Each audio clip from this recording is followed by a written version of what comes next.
uko dutangiye barakubwira u Rwanda rubonye ubwigenge muri 62 abahutu bahisemo kwikubira ubutegetsi kubera ko aribo bari bagize umubare mwinshi w'abaturage badahisemo no gusaranganya n'abandi. Igice kimwe cy'abaturage abatutsi ari nabo bari bake baje guhunga, abasigaye mu gihugu baratotejwe. Nanone bakakubwira abatutsi bari hanze baje kwishyira hamwe bashinga umuryango FPR Inkotanyi. Hakurikijwe nanone amasezerano leta y'u Rwanda yari yobowe na Habyarimana bari barasinyiranye n'abafaransa. Abafaransa bahisemo gufasha leta y'u Rwanda yari yobowe na Habyarimana. Kuri 6 z'ukwa 4 1994 Perezida Habyarimana yaje gupfa. Ibyakurikiye mu Rwanda ubwicanyi bwarabaye. Agafilime tugiye kurora ni Operation Turquoise. Uko dutangiye nuko dutangiye batubwira ibyahabereye mu Rwanda mu mwaka wa 1994. Turatangiye. Uko dutangiye nuko barakwereka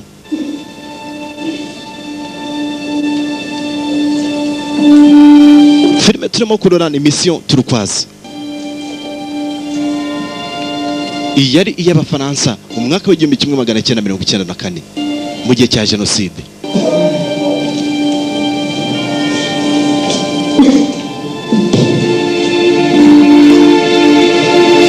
Dutangiye bakwereka hano mu rusengero abaturage benshi bari bahungiye baturutse mu mpande zitandukanye baje gushakisha ubuhungiro muri kiliziya.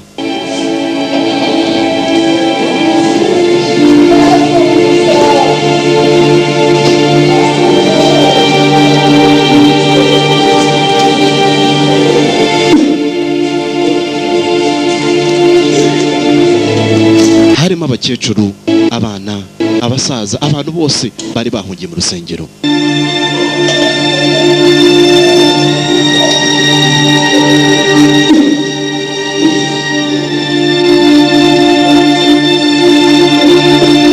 Gusa hari umupadiri w'umuzungu wakomezaga kubitaho.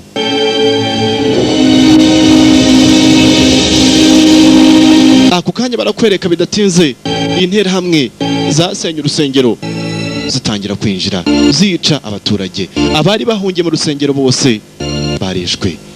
Malgré ces quelques soutiens, la France semble tout de même. Gusa amakuru akomeje gutambuka ku mateleviziyo baravuga usibye ko Ufaransa bushaka gushyigikira u Rwanda n'abatabishaka. Vous devez comprendre. Claude Dusaidi wari uhagarariye ingabo za FPR cyangwa se umuryango wa FPR icyo gihe muri Loni. Une déclaration de guerre. Aravuga kuko byagenda kose abafaransa niba byivangamo bazahangana nabo.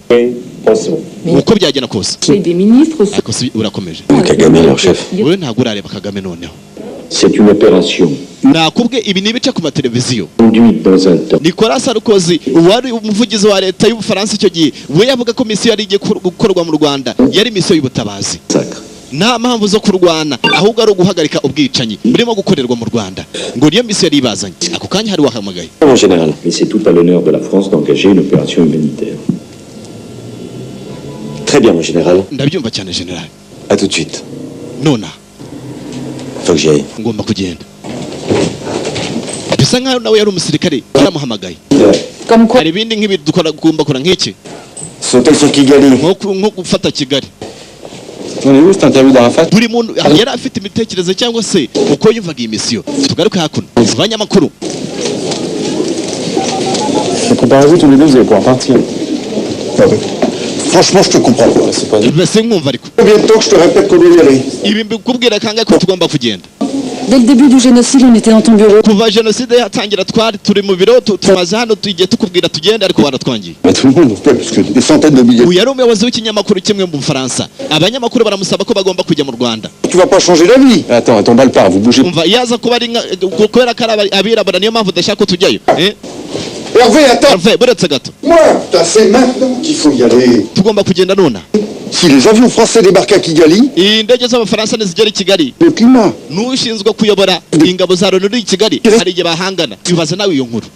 Iyo nkuru ibaza. Ok, c'est bon, calme-toi. Ok, none utuze. Uwari umunyamakuru arashaka inkuru zishyushye. Usibye kuyoboye ukuriye ikinyamakuru adashaka kubagenda. Bidatinze barakwereka ku itariki 21 z'ukwa gatandatu 94 muri Zaire. Bidatinze ingabo z'Abafaransa zari zahasesekaye zijya kwinjira mu Rwanda zahereye muri Zaire. Icyahoze cyitwa Zaire. Comment les marines?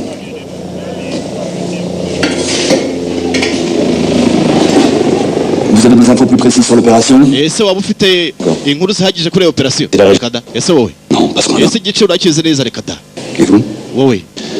J'étais au Rwanda en 93. Jewe muri 93 nari mu Rwanda ndahazi. Abasirikare bakomeje kuhagera b'Abafaransa. Je me renseigne, mon colonel. Tu n'es pas le seul, mon vieux. Il me manque la moitié de mes véhicules. Va falloir se démerder avec les moyens de bord. Mais ça commence bien. Arrête, commando de l'air. Rambert, premier paiement. Bose bakomeje kugenda bamenyana. Misi bazanye ntabwo barayisobanukirwa neza. Hari uwo bategereje. Hari uwo bategereje kugira ngo basobanurire uko biri bugende. Mission Turquoise niko gafilme turimo kurora. Occupe-toi de l'adjudant Philippard. On se voit plus tard, mon adjudant. Turaza kongera mon adjudant. Ok, super.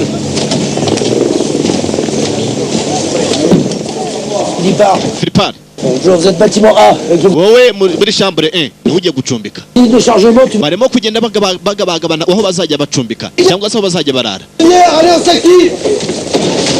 Ni muri Zaire ku itariki 21 z'ukwa gatandatu 94. Bonjour. Bonjour. Je peux m'installer où je veux? Ouais, bien sûr, c'est pas réservé. Quartier Maître Morvan. Adjudant Philippard. Nitwa adjudant Philippard.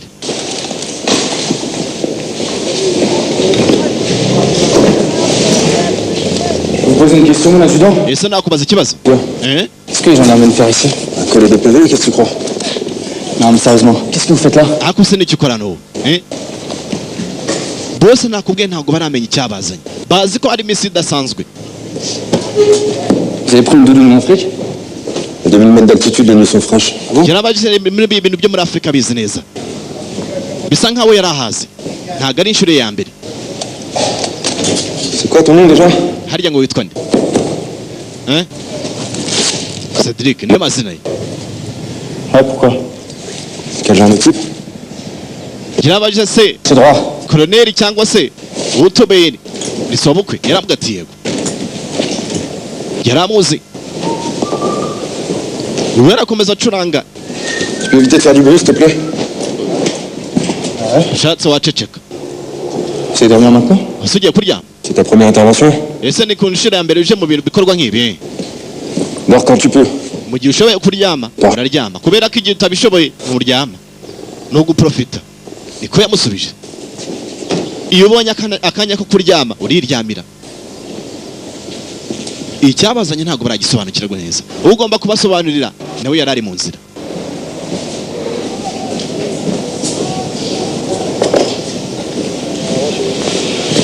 Messieurs, bonjour. Colonel. Restez, mon colonel. Mon colonel bose bahise bavayo. Bahise bakuzira. Asseyez-vous. Mwicare. Et bienvenue à Bukavu. Kandi murakaza neza Bukavu. Je ne vous cacherai pas que nous avons... Singiye kubahisha kabisa tufite inshingano zikomeye hano. qui, comme vous le savez certainement, n'est pas au bout de tous. Alors je parle, le Conseil de sécurité des Nations Unies est... Inama ishinzwe umutekano muri Loni igomba guterana. Mu gihe dutegereje ko batwemerera kujya mu Rwanda tugomba kuguma hano. Dans tous les cas, ce mandat sera limité dans le temps. Ni ugutegereza. Question. Et s'il n'y a pas la majorité au Conseil de sécurité, None se biramutse bidaciyemo on rentre à la maison. twataha. Sérieux? Uravugisha ukuri? Je vous rappelle les instructions officielles et je vous demande de les suivre à la lettre. Jewe reka mbibutse inshingano zanyu kandi mugomba kuzikurikiza. Reconnaître la zone en gardant une attitude de stricte neutralité et dans le même temps protéger les populations. Hari zone ubu ngubu idakontororwa n'ingabo za FPR ndetse Quelle est la zone, mon colonel? n'iz'u Rwanda. Ni iyihe? Votre objectif à court terme, Iyo nawe ugomba kwishakisha gusa akazi kacu ni ukugira ngo et pour ça vous devez absolument prendre les rebelles de vitesse. turinde abantu. Urumva? Ça veut dire que vous devez imposer notre présence et éviter tout affrontement direct avec les troupes du FPR. Tugomba kwerekana ko twageze kandi tukagenda tudahangana n'ingabo za FPR. Précisément ce qu'il faut éviter. None se turamuka duhuye nazo. Ibyo nibyo tugomba kwirinda. Ntabwo tugomba guhangana n'ingabo za FPR, ntabwo aricyo cyatuzanye. Laissez la politique en l'air. Reka abakora politiki bayikore. Akazi kacu ni ukurinda umutekano. Chose. Kagame ne croit pas au caractère humanitaire de notre mission. Ikibazo nuko Kagame we atemera ko twazanywe na misiyo z'ubutabazi. None se mwana tukajya i Kigali. Si on en croit les dernières informations, Le FPR a progressé à l'intérieur. aho inkuru ziheruka kutugeraho ziravuga ko FPR irimo gufata igihugu vuba vuba. Et on n'est pas Reka dufate Kigali, ibyo ntabwo ari inshingano zacu. qui commande les casques bleus s'y oppose formellement. Mais celui-là, c'est une crevure. Rambert, Hambere maintenant ça suffit. birahagije. Uyu arashaka ko bajya i Kigali nta hantu banje gukata. Wibuke inama y'umutekano muri Loni yari imaze guterana bategereje ko babemerera kwinjira mu Rwanda. Hano bari bakiri mu cyahoze ari Zaire.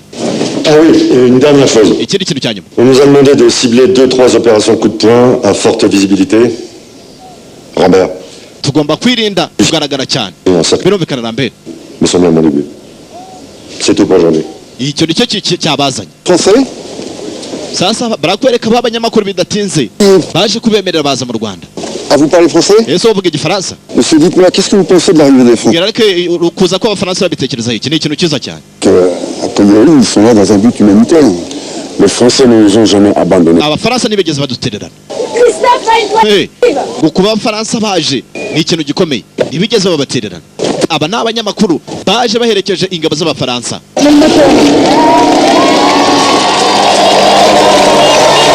Ku itariki 23 z'ukwa gatandatu 1994 ingabo z'abafaransa zaje kwinjira mu Rwanda. Zavuye i Bukavu zinjira i Cyangugu. Nuko zakiriwe.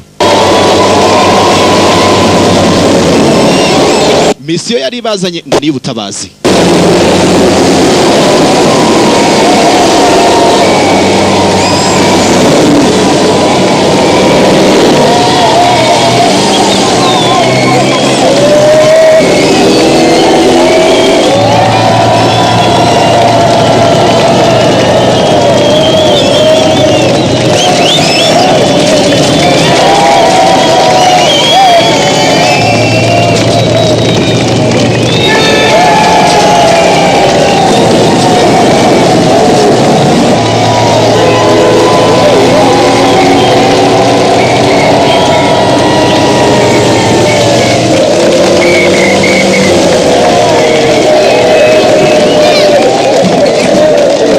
Gusa mu kugera zarahagaze.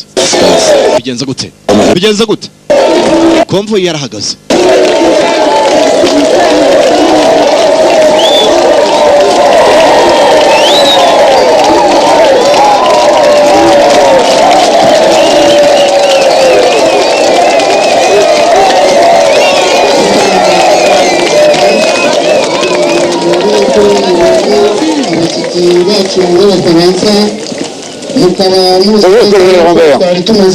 Colonel Lambert. Haruwamage. Iki. Wahageze. Umunyamakuru yari yahageze. Mufashe tubakiranye amashyira n'imbumbu byinshi.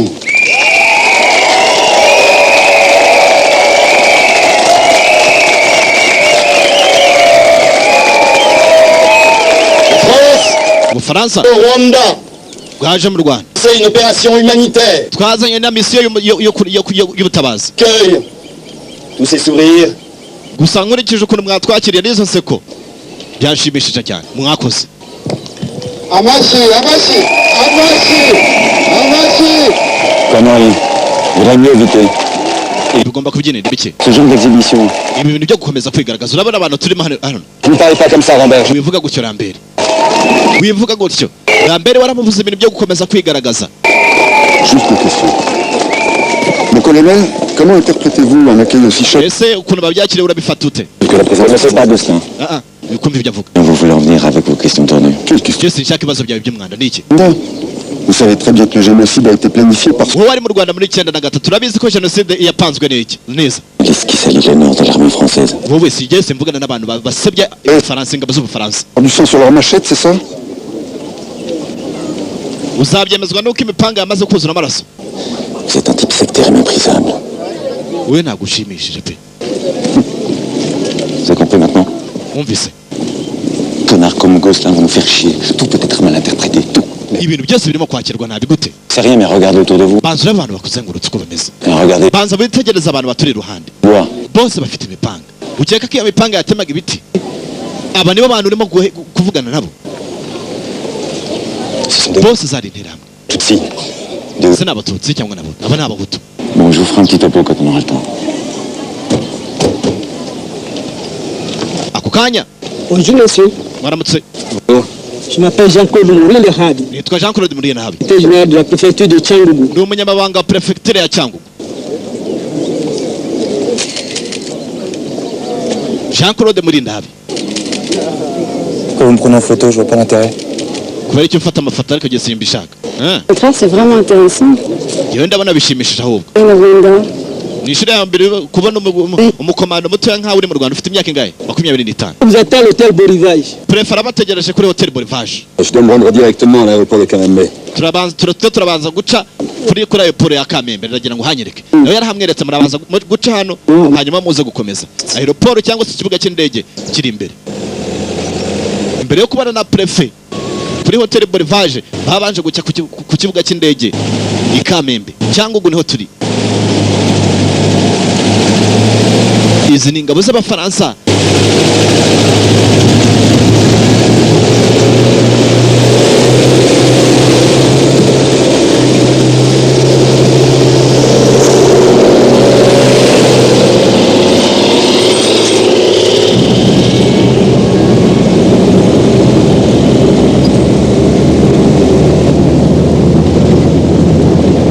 barakwereka ku kibuga cy'indege i Kamembe.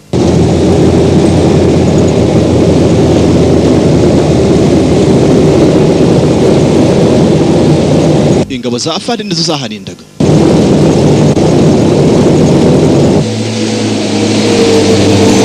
Arrêtez-vous là. Uhagarara.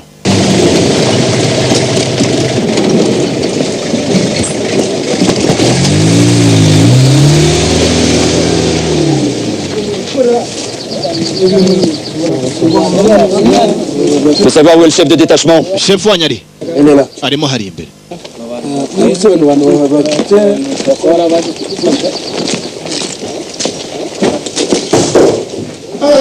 La France. Abafaransa. Ah, elle est très emmerdée, la France, hein. Et votre président, là, ça va? Perezida wa Nyaraho. Malade? Aho merukira bavuga ko arembye. Qui vous êtes? Namenye uwo uriwe.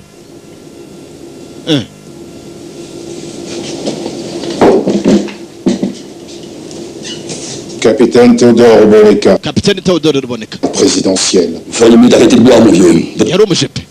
Wewe wintegeka wimvira ibyo kunywa hano. Urumva? Vous êtes ici chez moi. Hano uri wanje. Supérieur. Ndashaka kuvugana n'abagukuri. Bari hari? Ça fait 10 jours qu'on n'a plus de nouvelles. Hashize iminsi 10 tumaze kumenya inkuru. Alors on attend. Ubu turategereje. Utegereje iki? Mes ordres. Amategeko yacu. Empêcher le FPR de s'emparer. Amategeko yacu ni ukugira ngo FPR idafata iki kibuga cy'indege. Formez le groupe et faites reconnaître la zone autour de l'aéroport. Abafaransa nabo bahisemo kuhasiga ingabo zabo kuri aeroport i Kamembe. Éternel. Tu la fermes maintenant. Oui, ubuzima. Faire chier là. Utangiye kundakaza. Ibi narimo kuvuga ku Bufaransa. C'est Rémi. Yabonye Philippard. Philippard. Bisa nkaho bari baziranye. Wari uzi ko ntari bukubone. Vous connaissez Philippard? Philippard uramuzi? Babwire. Instructeur, c'est moi qui l'ai formé au tir. Uyu ni jye wabwigishije kurasa. Vous voulez que qu'on s'envoyait tous les deux? Uribuka ukuntu twe babiri byagendaga. Le meilleur tireur d'Afrique. Yatumye mba umuntu wa mbere uzi kurasa muri Afurika. Sibwayikuyeyo kandi. Buretse. Commandant, je m'en occupe, ça. Ibi mu wisige. Roger, baisse ton arme et rassemble ton groupe. Ojere shyira intwaro yawe hasi. Merci, commandant. Manura. Et vous, Philippard, si c'est votre pote, tenez-le. Hanyuma nawe Philippard. Yawe igumane. Qu'est-ce qui te prend, toi? Range ton... Gusa waba iteye imbunda yisubize. Range ton flingue, je te dis. Yibike. Gusa barakwereka bamwe baje kuri Hotel Borivage. Turacyari muri Cyangugu, icyahoze ari Cyangugu. Ubu ni intara y'Iburengerazuba. Bastien? Bastien.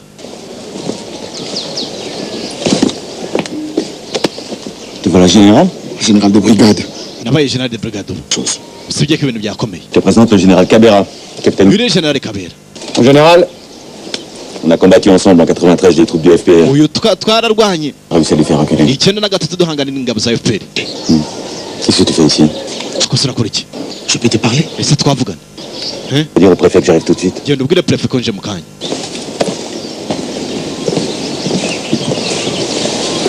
Il faut que tu nous aides. Ugomba kudufasha. Qu'est-ce qu'il te faut? Et celui de... Kibikeneye. Un peu de soutien. Udufashe nibura. Tu sais, mon détachement, c'est 40 hommes. urabizi ko mfite ingabo zigera kuri 40 ntacyo nabamarira. Les troupes vont arriver, mais officiellement, nous devons respecter... n'izindi ngabo ziri mu nzira ariko ikituzanye none ni misiyo y'ubutabazi. Wiki Je suis désolé, Bastien. mbabarire Bastien, Il faut que j'aille. ngomba kugenda. werazi ko baje kubatabara cyangwa se kubafasha mu kugira ngo bahangane n'ingabo za FPR. Regarde, président, c'est le sujet de mon colonel. On repart très vite. Général Bastien, Monsieur le préfet, le colonel Rambert arrive. Ah, colonel! Colonel, Oui, de vous rencontrer. ni byiza kuba mwaje pe. Je sais que vous connaissez bien notre pays. Ndabizi ko igihugu cyacu kizi neza. Venez, nous allons fêter votre arrivée. Vayo twishimire kuba mwahageze. Kuza kwanyu. Permettez-moi de vous présenter un ami, Monsieur Arsène Mougabo, qui est... Uyu ni inshuti yanjye Arsène Mugabo. Prenez place, s'il vous plaît. Uwo muri banki santarari nawe niho yakoraga. Arrivez bien tard, colonel. Ako mwakererewe Colonel. Mais oui, Arsène. Ako nibura baje Arsène. Baje. Allez, vivons au président Mitterrand. Reka tumwe ku bwa Perezida Mitterrand. Il y a l'opération turquoise. Na operasiyo turukwazi. Ari nayo yaribazanye. Vraiment pour nos filles. Okay, ndoba n'akazina keza twakwita abakobwa bacu ako ngako turukwazi. Monsieur le colonel, avec l'avancée du FPR, des milliers de réfugiés hutus sont déjà sur les routes. FPR ikomeza gukaza umurego. Iyi mpunzi z'abahutu ziri mu nzira. Rushishi. Umva, icyatuzanye no kureba inkambi ya Nyarushishi ibintu byifashe. Mais vous savez, colonel, Hari ibihumbi bigera ku 8 7 ariko urabizi. Ibintu bimeze neza. Iyi nkambi irinzwe n'ingabo za leta. tous ces braves gens sont en sécurité. Hari umutekano. On va vérifier. Ngomba kwirebera bwanjye. Okay, nko kubishaka. Uze kwigererayo. Venez, je vais vous présenter quelqu'un de très important. Vayo nkwereka undi muntu w'ingenzi cyane. Monsieur de la jeunesse, Minisitiri w'uburezi ndetse n'urubyiruko. et dans nos écoles. Vayo, niwe watumye n'igifaransa kigwa cyane hano mu Rwanda. Charles. Charles. Charles Etoile-Guira, Yitwa Charles Twagira. éducation et de la jeunesse. Minisitiri w'umuti wa ntuza w'uburezi Vous êtes ndetse n'urubyiruko. Rwanda exactement? Ese niki cyabazanye mu Rwanda? On qu'on doit venir Rushishi. Twaje kwitegereza inkambi ya Nyarushishi ko byifashe. Ibyo byaramurakaje. Charles, Charles. avec nous, Charles. Charles, wasa ntago tugira dusangira. Et vous, Hanyuma mwebwe. de boire du champagne et de vous occuper de Tutsi, vous ferez bien d'anéantir le truc de Kagame. Et vous en avez les moyens. Urumva wo kuzanga kunywa ngo champagne no gufatisha impunzi z'abatutsi aricyo cyabazanye. Foutre, écoutez-moi. Gende wiyangiza. Non. Umva. La France est ici dans un but strictement humanitaire. Ubufaransa bwazanywe hano n'intego imwe kugira ngo dufashe abantu. Ntabwo twaje kurwana. Tugaruka hakuno ku kibuga cy'indege i Kamembe. Hariya twari kuri Hotel Bolivage. Je crois pas que t'as assez bu, hein. Ako sinumva kutanyoye, urumva utanyoye bihagije.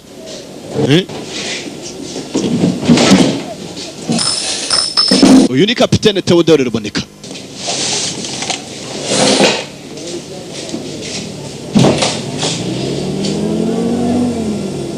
Je pensais pas trop voir.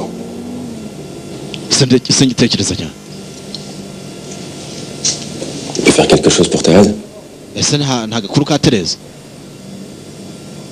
Je t'ai posé une question, Théodore. Ndakubaje Theodore. Nta gakuru ka Tereza. Elle est en occupée, tu te souviens, c'était le 13 avril. Nakubwiye ko umwitaho ntako ntagize. Ntacyo nashoboye gukora. Ushatse kuvuga iki? C'était mis d'accord, non? Ben, j'étais caserné. On devait s'occuper de la sécurité du gouvernement intérimaire. Twebwe inshingano zacu zari ukurinda umutekano wa leta yaririho. Au centre culturel, voir ce qui se passait. None se byabereye kuri centre culturel nta byamenye. Aramubaza amakuru ya Tereza ariko uyu nguyu ngo ntayazi. Thérèse a jamais réussi à le joindre. Tereza nta muntu wigeze amufasha. Oya. André non plus. Na Anderese Non plus. nawe nuko. Nta muntu wigeze abafasha. T'étais leur seul espoir, Théodore. Niwe mizero bari bafite wenyine Theodore. T'étais pas sur place, hein, mais Wowe ntiwari uhari. Ntushobora kubyumva. en quelques jours, Mu minsi mike il y a eu des dizaines et des dizaines de milliers de cadavres imirambo yari yuzuye à Kigali. muri Kigali. Mu minsi mike cyane L'horreur. ibintu byari biteye ubwoba. Je n'ai- Ibintu ntashoboraga gutekereza. C'est pour ça que je picole. Niyo mpamvu nywa gutya Pour pas devenir fou. kugira ngo ntabe ikigoryi ariko. Mais ça change rien. Ahubwo ntacyo bihinduraho. Uko nywa kwibagirwa byaranze. Tu vas dormir. Singishobora kuryama 15 minutes. iminota 15 gusa Réveil. mba nabyutse. Mais toi, qu'est-ce que t'es venu foutre ici? Hanyuma wowe niki cyakuzanye? Pourquoi t'es revenu? Kubera iki wagarutse? Sase tubaye kimubaza ibibazo barakwereka hakuno bariyeri zari zuzuye mu mihanda yose. interahamwe zari zuzuye impande zose.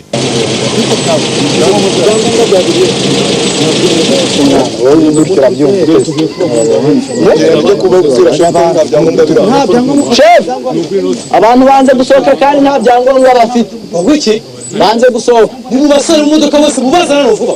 Basore bose ndagire n'umwe gusiga. Mugabo rwose mubabari. Shambo mugabo rwose shambo bari. Mubabari shambo mubabari shambo mubabari. Shambo hamwe mubabari ntabwo muzane. Bazamure.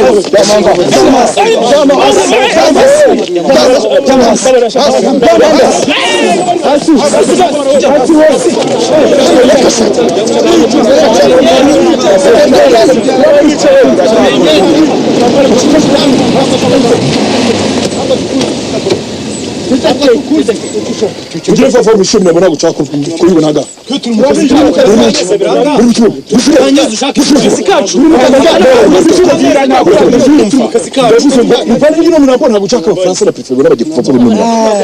Radio none yaratubeshye. Abafaransa baje kudufasha gutsinda inyeri. Turi kurwana ku gihugu cyacu. Ntaho dushaka. Niba ari byo noneho umfasha muzure yibariye muvaneho mugende vuba mwereke bagenesha namwe muze mukore imirambo vuba ukure vuba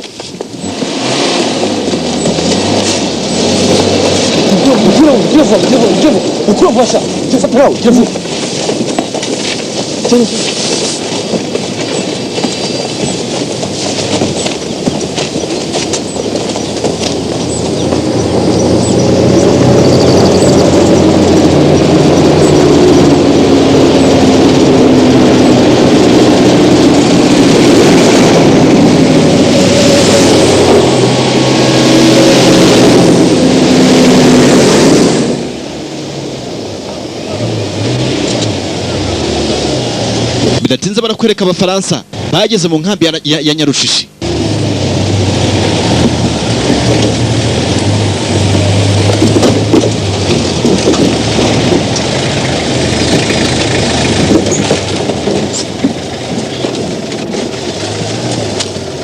Colonel, le chef de la gendarmerie de Colonel, ukuriye gendarmerie ari hakurya. Turaza kuba tubona.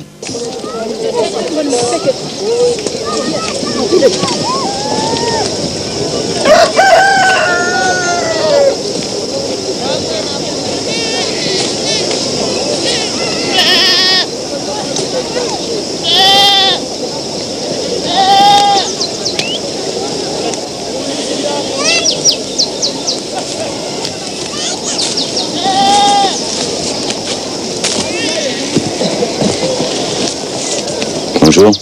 Baramutse. Vous parlez français? Ese uvuga igifaransa? Vous êtes venu pour nous tuer? Mwaje kutwica? C'est quoi ces conneries? Ibyo ni ibikivuga. Les Français allaient vous tuer ici. Ninde wakubwiye ko abafaransa baje kwica? Ah ouais. Ni ibihuha. Et elle vient d'où la rumeur? Ibihuha birimo kuvayo. De partout. Biri hamwe hose.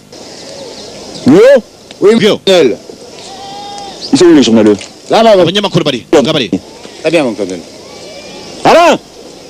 Alain, nawe vayo. Ibihuha byari mu nkambi biravuga ko abafaransa baje kwica impunzi zarimo hano z'abatutsi.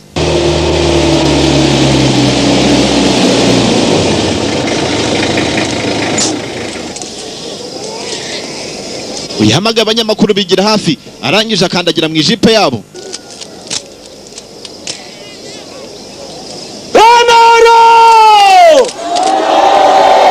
Aravuga ati amahoro. Nabo bamusubiramo kugira ngo abereke ko ikibazanye atari intambara.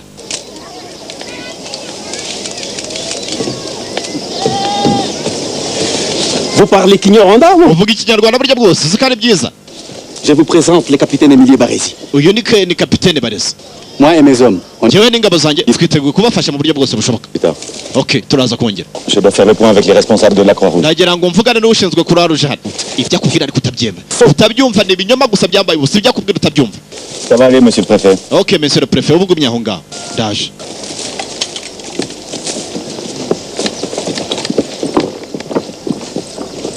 Bonjour.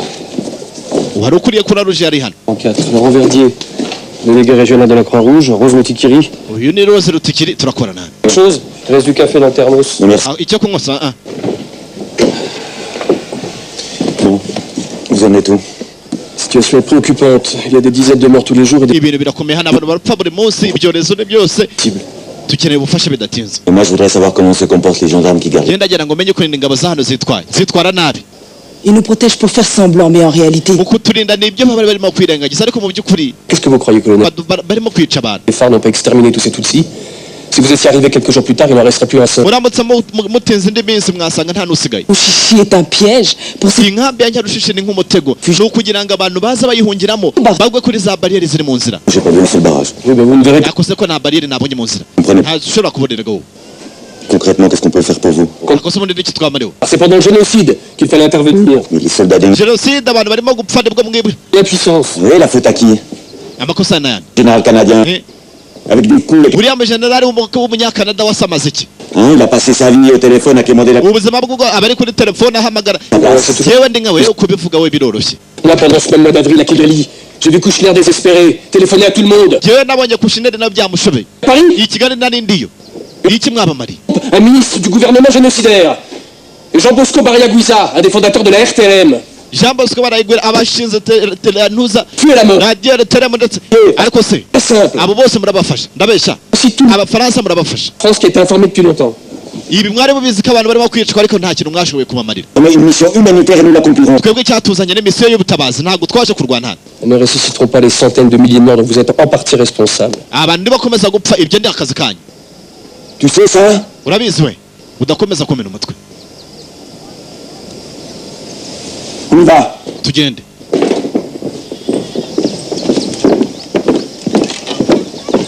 Ras-le-bol d'en prendre plein la gueule de tous les côtés.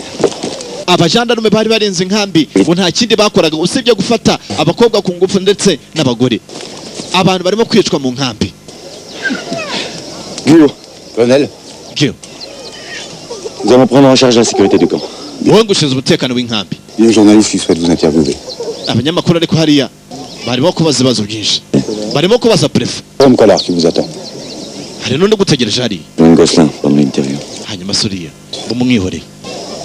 C'est qui la fille là-bas? Uriya munyamakurukazi ni ninde? Laure Nadal. Yitwa Laure Nadal. Avec Gosselin, je crois. Barakorana. Couche ensemble. Rwose. Franchement, bararyamana ibyo simbizi. je me renseigne.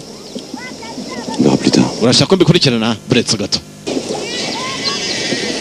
On va former deux groupes pour sécuriser la zone autour de l'aéroport. Tugiye gukora groupe ebyiri kugira ngo turinde umutekano ku kibuga cy'indege. Et tenter de localiser les forces en présence. Kugira ngo turebe n'ingabo zishobora kwegera. Ogerie, tu pars vers le nord. Ogerie uraza kuva mu majyaruguru usa n'umanuka undi nawe aciye hakurya. Ingabo z'abafaransa zirimo kugabana ibirindiro.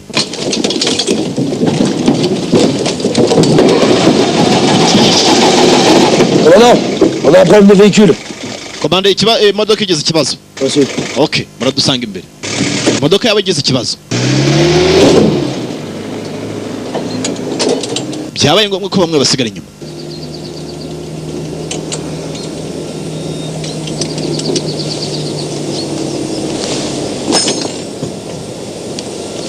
Philippin, Philippin, il y a un truc que je comprends pas. hari ikintu ntumva.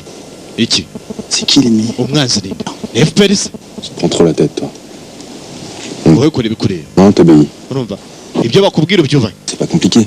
Ntabwo biri bikomeye. C'est pas possible. Ntibishoboka. On est venu pour soutenir ces épaves, hein? Twaje gufasha ziriya bariya bicanyi. We ntabyumva. C'est vraiment votre pote, leur capitaine? Nibyo uriya mukapitene kabisa.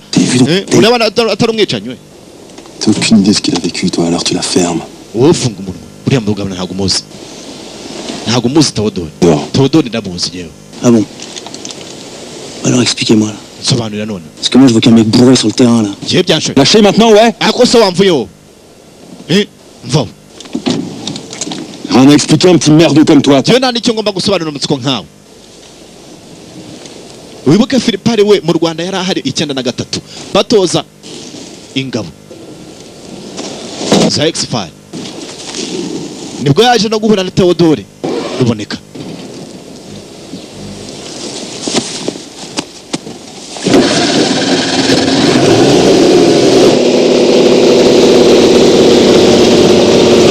Bagufatiye inzira.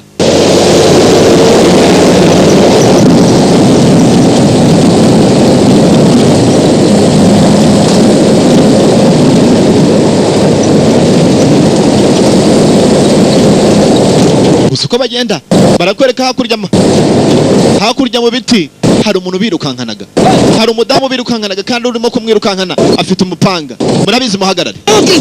Ariko so ubaye ute? Yayivuyemo. Cedric yayivuyemo nibura agiye gutabara.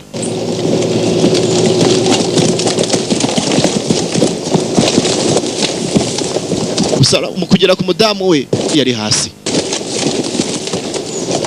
Uwamwirukankanaga we yahise yirukankana we yahise ahunga.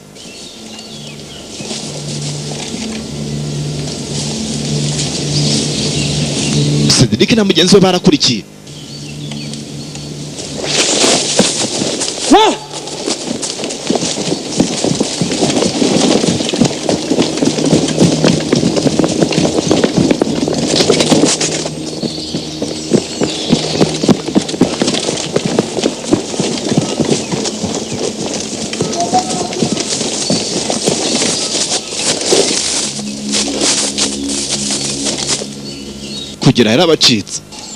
Qu'est-ce que tu fous là? Tu les vois?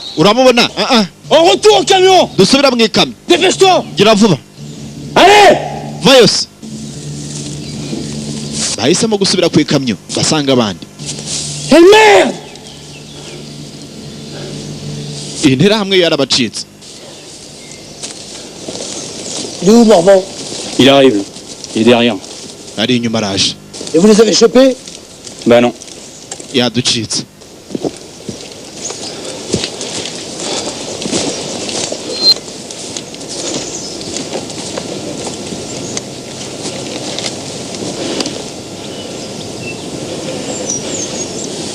C'est fini.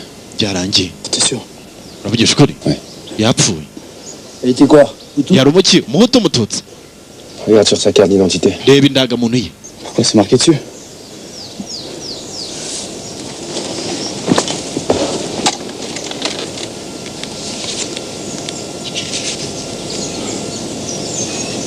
Mukureba indangamuntu ye yari umututsi kazi. C'est comme ça que les Tutsis se font massacrer au barrage. Nuko abatutsi barimo kwicwa kuri za barrière. Commence à comprendre. Ngira ngo utangiye kubyumva. Ntihongere kumbaza ibibazo byinshi. Allez les gars, on y va. Murabizi reka tugende. Faut pas rester là? Qu'est-ce que tu veux en face? Nuko abatutsi bicwaga kuri za barrière. Indangamuntu zari zanditsemo twa tutsi ndetse na hutu. Ukwitegereza neza iyo bishe. Yari afite n'ifoto ye. Bisa nk'ari umunsi yashingiranyweho. Cedric yarabanje aramusengera.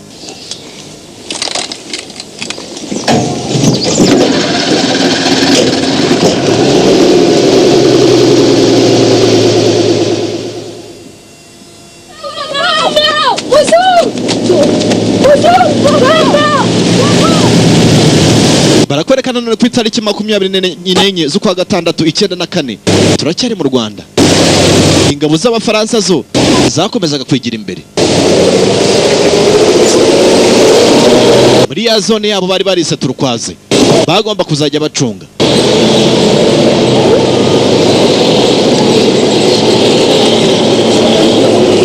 Ils sont quoi ceux-là? Hutu? Tutsi? Aba ni Abahutu n'Abatutsi. Ni bande? Vous en pensez? Urabitekereza iki? Bah moi je pense qu'ils sont Hutu. Genda uvara Abahutu ariko. Reka turebe. Twigiye imbere. Bonjour. Vous parlez français? Murabo nawe uvuga igifaransa hano. Vous comprenez? Murumva ibyo mvugara? Ça va? Oui, merci, ça va. Bonjour. Il y a quelqu'un qui parle français? Ariko se nta muntu uvuga igifaransa hano. Moi chef. Jewe chef. Je suis le responsable du... Ni responsable wahanga. Vous appelez comment? Witwa nde? Je m'appelle Boniface Djuma. Nitwa Boniface Djuma. Vous êtes Hutu? Uri umuhutu? Yego rwose. Voyez, je progresse. Birasa nkaho turimo kwigira imbere none. Quelqu'un nous a dit qu'il y avait des cadavres ici. Hari umuntu watubwiye ngo hari imirambo hano hafi y'ikiraro. Vous les avez vus? Mwariya mwabonye? Twayibonye. Nous on a cherché, on a... Turimo kwishaka iri. Non chef, mais c'est vrai. Ntayo twabonye ariko nanone kandi ibyo bavuga ni ukuri. Gaki? Ils sont pas partis tout seuls. Ntibisa abantu bapfuye kubura gutyo gusa. Mirambiri. Demandez-leur s'ils ont trouvé des cadavres. Babaza niba hari imirambo babonye.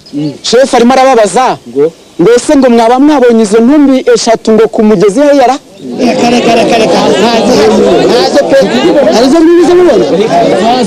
Qu'est-ce qu'il raconte? Donc, il s'appelle Isidore Makemi, il dit que c'était des infiltrés. uriya yitwa Isidore Makemi yavuze ngo barabacengeza ubucengezi FPR. ba FPR se Ils étaient en uniforme? bari bambaye imyenda ya gisirikare se Dans vécu l'uniforme. bari bambaye imyenda ya gisirikare nta mbunda se bari bafite Les armes, non? imbunda ziri Elles sont où? zirahagane C'était quoi? niba mwabishe imbunda zabo ziri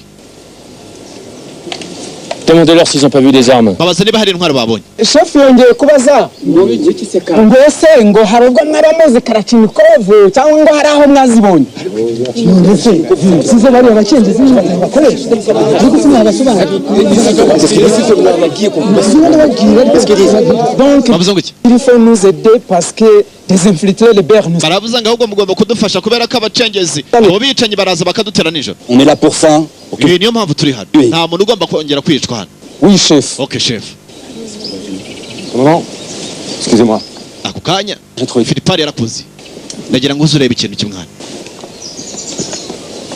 yahamagaye komanda we C'est quoi cette liste? iyi lisite ni iki c'est des gens chef ni abantu Et c'est qui ces gens? abantu bahe Les Hutus? ni abahutu cyangwa ni abatutsi c'est pas des gens du village ntabwo ari abantu bo muri iki giturage ntabwo mbazi Il y en a des Tutsis? ese muri iki giturage hari abatutsi bari batuyemo non oya ils sont tous partis bose bahunze ahubwo Non. ni ya mirambo n'est-ce pas chef ibyo simbizi Pardon? Oui. Faites-moi fouiller les maisons. mushakishe musake inzu zose musake inzu zose baratangiye Claire. Attention Cédric, je sors. Ok, merci.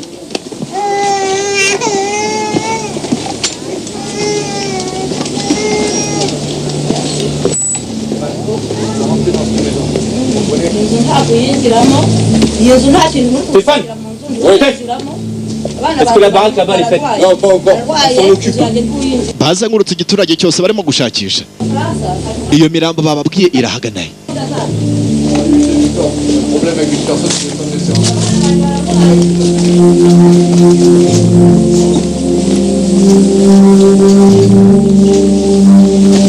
Ça continue.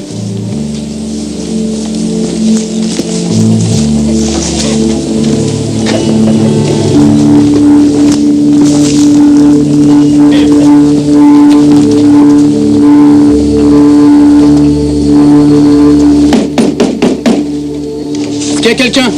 hari umuntu urimo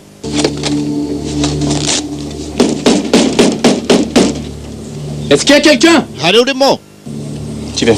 ok twinjire reka twinjire abaturage bamwe barahunze mu gihe abandi basigaye inyuma Deuxième pièce. ishambure ya kabiri Claire.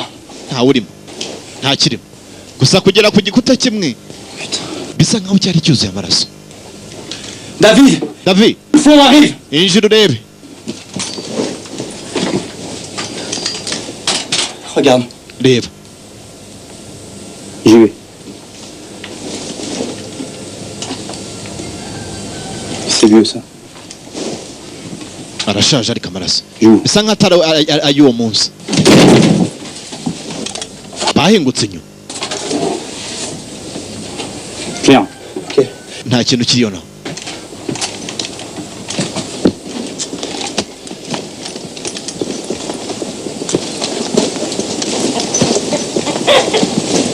Je bascule. Est-ce que vous parlez français? ese uvuga igifaransa bw'iki Pour rentrer chez vous? twakwinjira mushaka mwinjira À droite, une pièce. Claire. Qu'est-ce qui s'est passé à côté? byagenze gute hariya ku baturanyi À gauche, une pièce. Pourquoi il y a du sang sur les murs? kubera ko hari amaraso ku bikuta Au fond, au centre. Porte. Répondez-moi, qu'est-ce qui s'est passé à côté? subiza byagenze gute T'as entendu quelque chose, non? Oh! hagomba ko hari ikintu wabonye Reste tranquille. wi tuza Tranquille, calme. tuza Suis-moi. nkurikira ahubwo Suis-moi. yarabaciriye baramubaza uko byagendekeye abaturanyi ntacyo yababwiye gusa uko bakomeje gusaka baje kugwa ku mwobo umwe warimo imbunda impiri byose byari birimo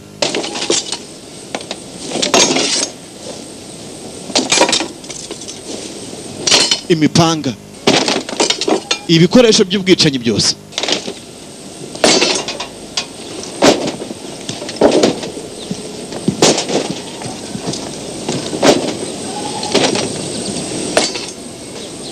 Alors,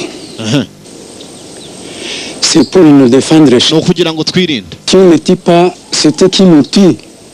Iyo tutabishe nibo batwica. on ramasse tout ça et on reprend la route. Mubizana byose tugende. On décroche. Iyi ntwaro zose bahisemo kuzitwara bo bikomereza. Ariko se ngo turagiye koko? Encore et on se casse. Nta n'ikintu dukoze hano. Qu'est-ce qui te prend, Morvan? Ako se urumva twakora iki? On n'est pas là pour faire des opérations de police. Twebwe ntabwo twaje nk'abapolisi hano. C'est clair? Birumvikana. Ntabwo ari byo dushinzwe.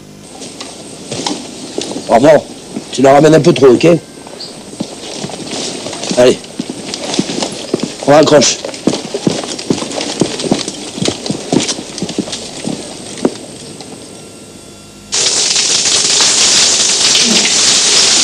Barakwereka iyo bavuyeyo hari aho bagomba kuruhukira.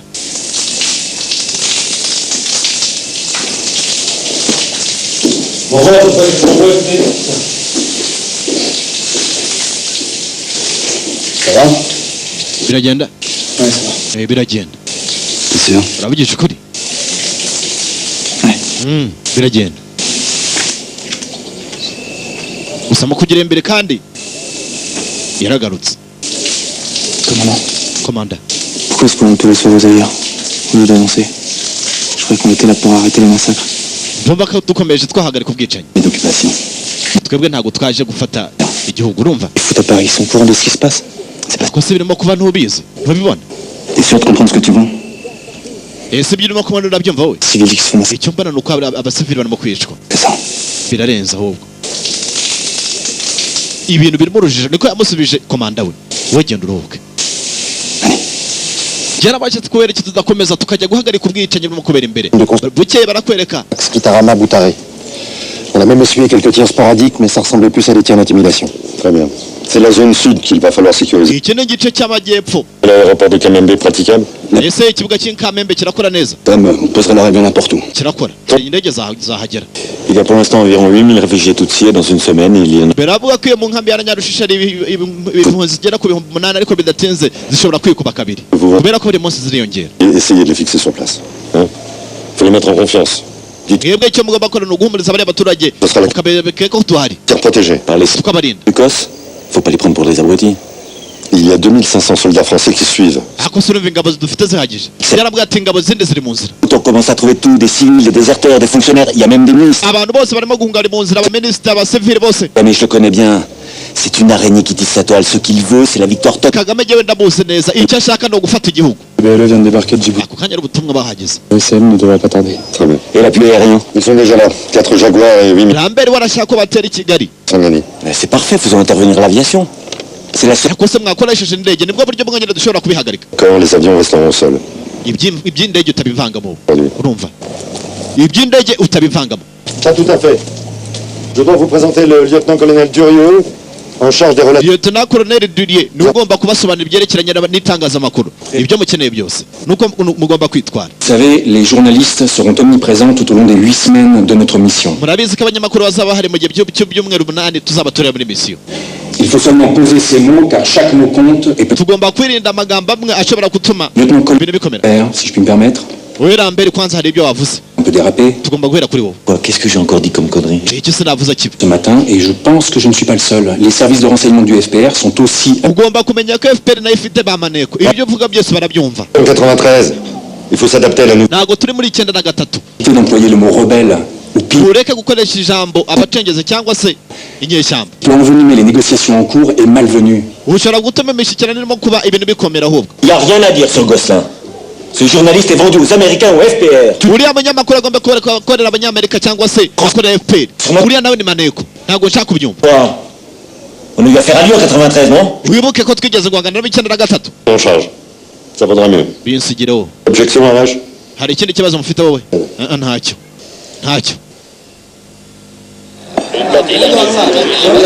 Lambert warashaka ko bagera i Kigali.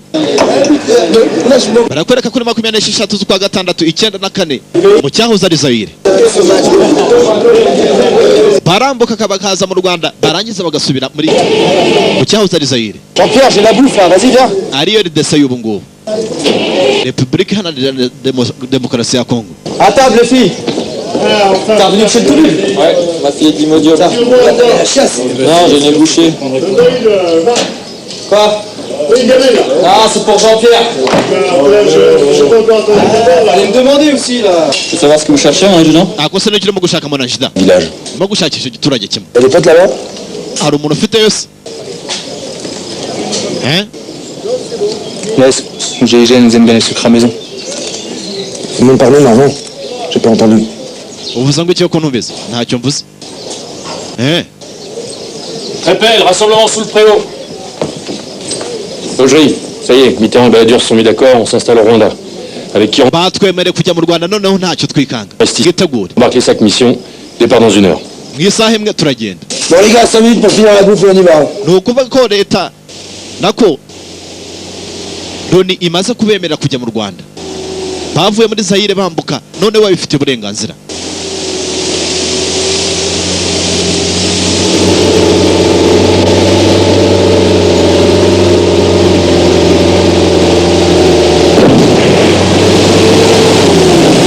Uko bagenda urusaku rw'amasasu rwatangiye kumvikana mu misozi hejuru.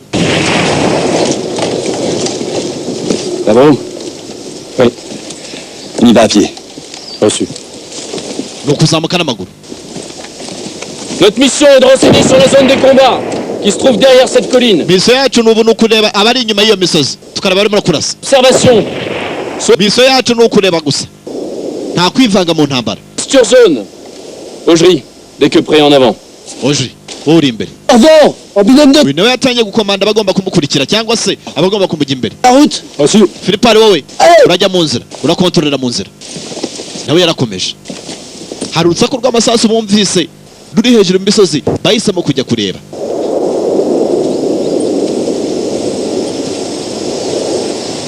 Igice barimo ingabo za FPR inkotanyi zari zitarahagera. Batangiye kurira imisozi.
Commandant. Commandant. Cadavre dans la cour. Hari imirambo hano.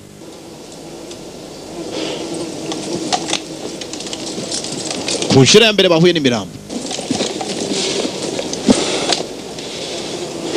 Ok, Augerie. Un binôme pour connaître la maison. Urebe niba hari undi mu nzu. Suivez la progression. Abandi komeza. Binôme de reconnaissance pour la maison.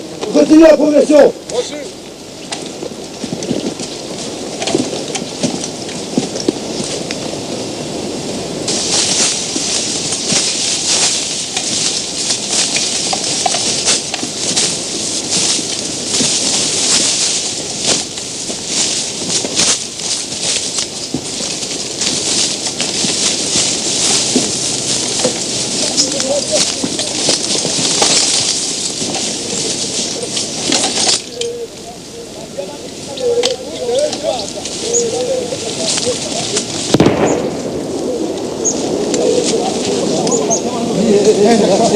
Il ne doit pas se rendre comme ça. On va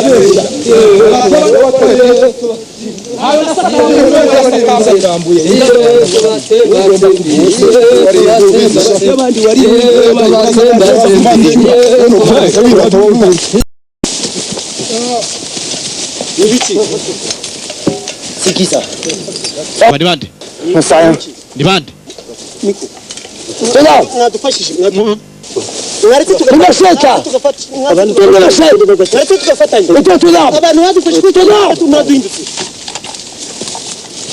Vous faites quoi avec ces machettes? Murakora iki iyo mipanga? Et où comme ça? Mugiye he mumeze gute? Nawe uvuga igifaransa? Il parle français. Ninde uvuga igifaransa? Et toi là? Wowe. Où est-ce qu'il est ton chef? Chef wari? Il est où ton chef? Chef ari hariya hirya. Par là-bas? Ari hirya hariya. Bravo. Faites garder les prisonniers. Bravo. Wewe mfungo. Là-bas. Allez. Hanyuma abandi wewe twereke chef wa hari. Twereke.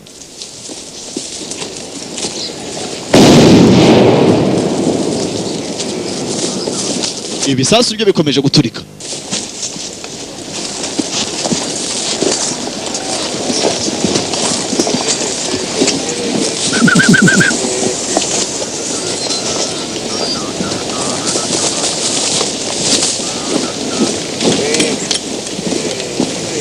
Allez, n'est pas ici tous les deux. Muve hano mwebwe babiri. Muve. Oui. Qu'est-ce que vous faites ici? Murakora cyane. On essaie de déloger des rebelles qui se trouvent. Turimo guhangana n'abacengezi barimo guturuka hakurya. Des rebelles. B'abatutsi. Abo barimo kurasa ngo bari hakurya. Sasa komanda yarebyeyo. Mu kurebayo ni abasivili. Ni abaturage basanzwe barimo guhunga. Abo nibo barimo kuraswa. Ils ne sont pas des civils. Bariya ntabwo ari abasivili, ziriya ni inyenzi.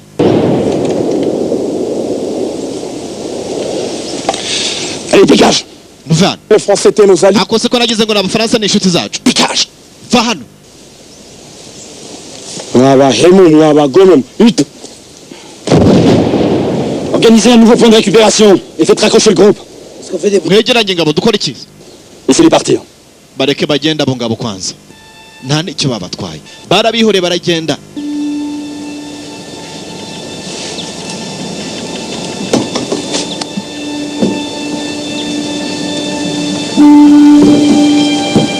Philippe. Cigarette par hasard. Ufite agatebe aho ngaho?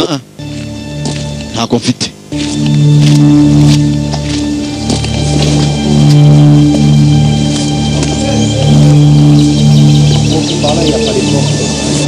Je peux vous parler, commandant? Ese twavugana komanda? Si. Mbwira.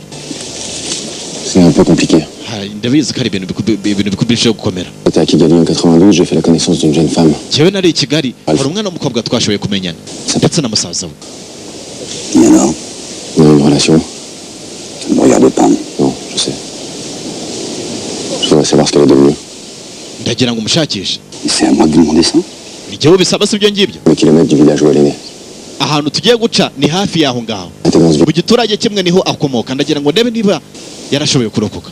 Dans ce village, il y a un prêtre français, Père Blondin. Muri icyo giturage hari umupadiri w'umufaransa uhatuye. Ashobora kudufasha. Et c'est au nom de l'amitié entre le président Mitterrand et notre défunt président. Bidatinze icyo gitera igiturage bakigezemo. Je te donne une demi-heure.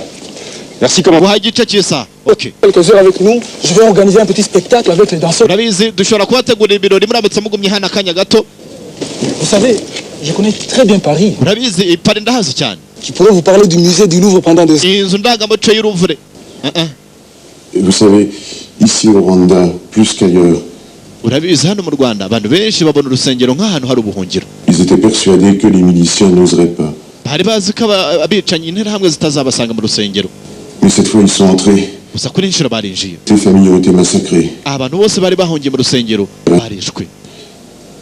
Son père, sa mère, ses deux oncles, son frère Antonin qui avait 16 ans, sa sœur Anastasie et Jean-Paul le... Cyamo bari abantu bose bapfiriye muri urwo rusengero. Lui, ils l'ont tiré dehors. Ils lui ont d'abord coupé les pieds. Hari ubajyanye hanze bamuca amaguru. T'as raccourci. Tu ne regarderas plus de haut. Bamuca umutwe kugira ngo atazongera kureba. Hanyuma sinanga kukatereza. Aucune. Ntako. Et toi, tu ne sais rien? Hanyuma sinanga kuri katereza nawe uzi. Reka da. Philippe arimo gushakisha umwana w'umukobwa. Yamenye aho yaherukiraga i Kigali. Baramenyanye ndetse na musaza we witwaga Andre. Usibye ko hajya hose bamubwira ko ntagakuruke.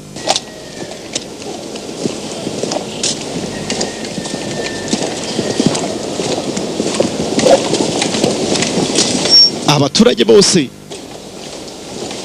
bari barahungiye mu rusengero b'abatutsi ndetse n'abataravugaga rumwe n'ubutegetsi b'abahutu, usibye ko bose baje kwicwa. Interahamwe zabasanze mu rusengero ahantu bari bihishe.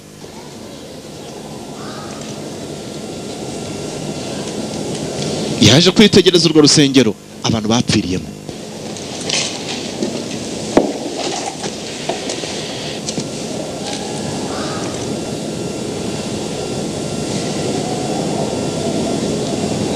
Arimo gushakisha Teresa, ni umwana w'umukobwa.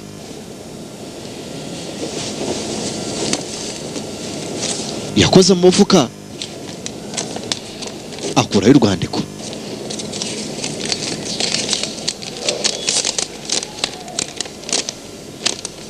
Mon cher Rémi, Nshuti yanjye, je confie cette lettre au dernier Français qui uru rwandiko nduhaye Umufaransa wa nyuma. Il m'a promis de te la poster quand il a... Ugiye kuva hano kuri centre culturel turi ansezeranya ko azarugushyikiriza. Les derniers parachutistes français nous ont abandonnés. Umuparakomando wa nyuma mu Faransa, uwo mu Faransa amaze kugenda umvugira. Qui n'avaient pas reçu l'ordre de nous amener avec eux. Ngo nta mategeko bafite kugira ngo tujyane nabo. André les a insultés. Tu le connais. Maintenant, notre seul espoir, c'est ton ami Théodore. Ubu amizero dusigaranye ni inshuti yawe Théodore. Téléphone. Ndimo kugerageza kumuhamagara ariko bakambwira ko afite akazi kenshi. Dès que tu auras reçu ma lettre. Aho uzabonera urwandiko rwanjye. Et dis-lui qu'on est une vingtaine de réfugiés. Uzamubwira ko hari impunzi zigera kuri 20 zihishe muri centre culturel. Aza dufashe. Voilà. Il ne me reste plus qu'à prier. Ahasigaye no gusenga cyane. Toi. Kandi ndagutekereza cyane. Teresa yandikiye Philippari akiri mu Faransa amubwira ko agomba gutelefona Théodore kugira ngo abafashe. Wibuke Théodore ni wa mukapiteni yasanze ku kibuga cy'indege i Kamembe.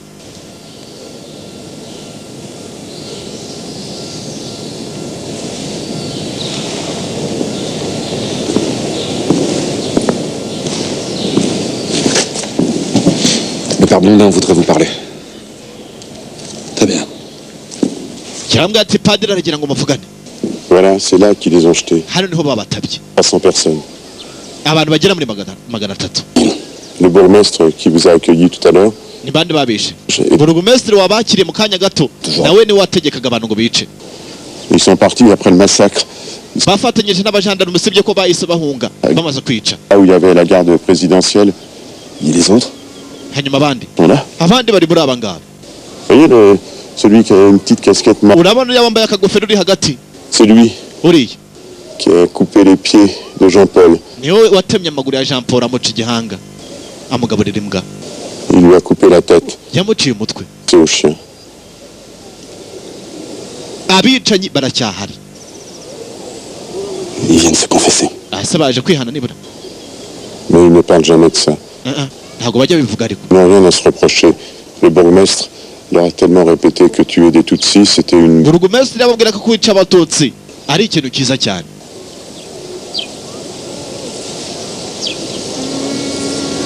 On va vous emmener à Kirambo. Vous y serez en sécurité. Turakujyana ikirambo. Ça fait 32 ans que je vis ici. Ibyo ntago ari ngombwa genda sigara n'intama zanjye. Vous les appelez toujours vos fidèles? Uracyazita intama zawe. La place est avec eux. Vous savez que votre vie est en danger. Urabizi ko ubuzima bwawe buri mu kangaratete hano. Tellement de gens mourir autour de moi. Ntabwo banyifite bwo gupfa. Nkurikije ibyo amaze kubona hano ntabwo bamfite. Padiri we yanze kuhava gusa barakwereka bwaje kwira. Abanyamakuru b'Abafaransa bari bakubereye hano. Christophe, tu veux pas ouvrir la fenêtre, s'il te plaît? Byaba byiza ugiye kumwera itabi hanze. Si je l'ouvre, on va se faire bouffer par les moustiques. Uragira ngo ngewe imibunike. Fumer. Écoute, je sais pas comment tu fais, mais moi j'ai besoin de ça pour... Umva sinzi ukuntu bivuga ngo ngewe nkeneye umwanya wo kwandikana. Au journal aussi, j'en ai marre. Trop d'horreur, trop de détails. Ça les emmerde. Ibintu biteye ubwoba pe. Abanyamakuru byabarenze nabo. Tiens, écoute ça. Umva ibyo ndimo kwandika. J'ai vu des papas qui enseignaient à leur... Nabonye abo papa bigishaga abana babo kwica. Ils leur faisaient imiter les gestes de machette. Babigisha uburyo bashobora gukoresha imipanga bica bagenzi babo. Personnes mortes ou sur des personnes vivantes qu'ils avaient capturées dans le... Rimwe babikorera ku bantu bapfuye cyangwa se babikorera ku bantu bazima. Garçons s'essayaient... Bigisha abana babo. Rapport à leur taille correspondante. te lis la suite. ese ngusomere ibikurikiraho urashaka kubyumva kera mbwiraga atagenda anywera itabi hanze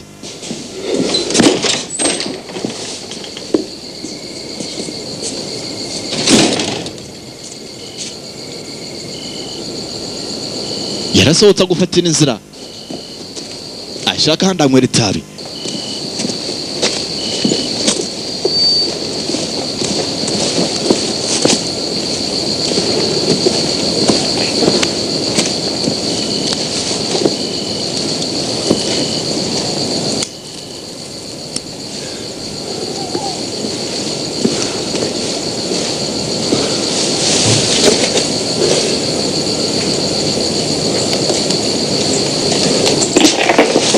État-talon, connard! État-talon! Ninde? 15 journalistes. Ni umunyamakuru. Pas couché, vous? Ako so n'ujya uryama. Meze nk'amwe. Qui c'est, lui? Ako so ninde? La Tutsi qui a passé un mois caché dans un placard. Uyu ni umututsi washoboye kurokoka. Attendez, plus tard, pour l'instant. Yatangiye kumbaza ati buretse uraza kumubaza. Hari umusore babonye wari washoboye kurokoka. Bamusanze yishe muri plafond. Ni ingabo z'Abafaransa zamubonye. Je suis le seul survivant de la paroisse de Niachal. Nige washoboye kurokoka mu bantu bose twari twihishanye. Bose abandi babishe. Caché chez les religieuses de Saint-François. Je les connaissais bien. Mais elles m'ont fermé la porte. Nagiye kumuturanya umwe wari inshuti yanjye yanga kunkingurira. Un Hutu qui a risqué sa vie tous les jours depuis plus d'un mois. Usibye ko hari umuhutu umwe washoboye kunkiza arampisha. Ese nta zina ryose ntaryo nzi. Je ne sais pas. J'ai vu des soldats français à Kigali. Jewe Kigali nabonye abasirikare b'Abafaransa bafatanyaga n'intera hamwe mu gushakisha abatutsi aho bari babica. C'est le boulot des miliciens. Je peux pas vous laisser dire ça. Wewe byose nshaka kubyumva. Je les ai vus, monsieur. Jewe narabiboneye Abafaransa 93. Moi, toi. On vient de trapper de nuit sur 12 bombes pour te sauver. Umva icyatuzanye hano ntabwo nugukiza abantu. Merci infiniment. Ndabibashimira kuba mwananyujije. Gusa ibyo mbabwira ndabizi. Hier vous étiez les complices de Hutu. Ejo ngaha mwakoranaga n'intera hamwe. None ubu ngubu murimo gukiza abatutsi byagenze gute? Bon, écoutez, ça suffit maintenant. Birahagije. Non. Urumva? Moi aussi, en février 93, j'ai vu des barrages à la sortie. Nanjye ubwanjye 93 nari Kigali nabonaga za barriere Abafaransa ingabo bari bahari bafatanyaga n'intera hamwe kuri za barriere. Des gens comme Robert. Mwatoje abasirikare. Vous savez ce qu'ils vous répondront? Ils vous diront qu'ils ba exfari. Pour eux, il y avait bakoze ubwicanyi. Ibyo nabihakana. Umunyamakuru n'umufaransa ariko bene wabo ntaga boroheye. Nawe yarabyiboneye i Kigali yarahageze. Rwose regaruka. Moi aussi je fais mon boulot et j'en suis fier. Un amant de moi, ce sera toujours un homme de sauvé. Vous l'écrirez, ça dans votre canard? Vous préférez des ragots? Ce sont pas des ragots. Plein de témoignages vont dans le même sens. Même s'il y a raison pour en faire une généralité. Mais personne n'a déconné. À l'époque, tout le monde trouvait ça normal. Bachaumont et Rambert, vous... Un journaliste. Ah, demain, je veux pas vous avoir dans les pattes. Ben, ça risque pas. Parce que nous, on grimpe à Bicécéro. Il paraît qu'il y a des massacres qui continuent dans les collines. Ils font aussi leur boulot, figure. Amubwiye ko ibisesero abantu barimo gukomeza kwicwa ariko Abafaransa ntacyo barimo kubikoraho. Tugaruka hakuno ahantu mu misozi abatutsi barimo gukomeza kwicwa. Takuramutsa Mariya uje n'Imana n'Imana.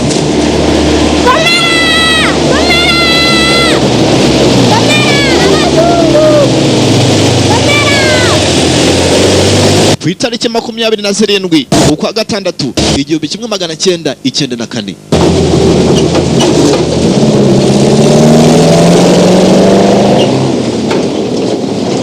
Abafaransa baracyari muri zone yabo, zone turukwazi.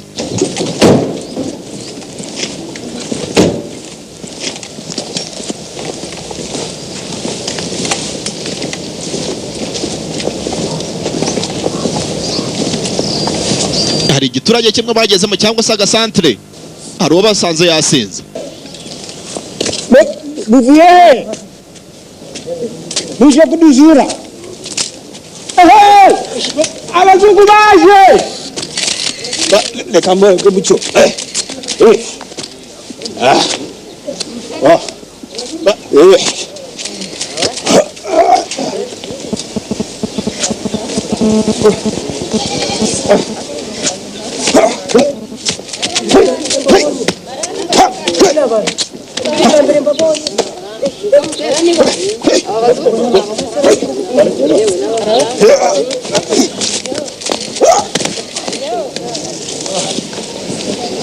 Bonjour mon colonel.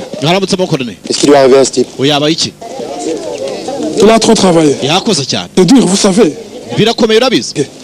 Et moi aussi je suis fatigué. Je suis l'autorité. C'est exact, chef. On a réussi à tuer quelques Tutsis. 50. La maison là. Aussi. Et là, d'autres là derrière. C'était leur maison. Ouais. Et lui, c'est Athanas. L'instituteur du village. C'est un courageux. Bien sûr. Nous on se défend, c'est normal. Tuer tous ces élèves Tutsis. C'est obligé. Plus de quoi? Du complot, madame. C'est pour ça qu'on les extermine. Il n'y a pas d'autre moyen. Les villageois et tous les Tutsis qu'on trouve, on les tue.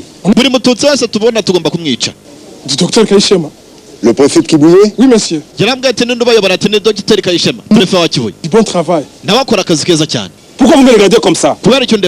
Gardez-moi vos yeux, mon Dieu. Papa pour un imbécile. Un grand ami de la France. L'auteur. La Fontaine. Le corbeau. Maître tenez à son bec un fromage. J'aime beaucoup Molière. Vous récitez le bourgeois gentilhomme. Et vous avez assassiné vos élèves? À l'école, il y en avait 80. Aujourd'hui, il reste 25. Je suis très fier, moi. J'ai tué 10 malfaisants. La radio. C'est pire que des cafards. FPR. Il continue. Partout. Non, c'est pas par là. Il faut prendre la petite. Protéger les gens. Non. Je dois rester ici avec. Allez, ça suffit, on décroche. Parle mon colonel.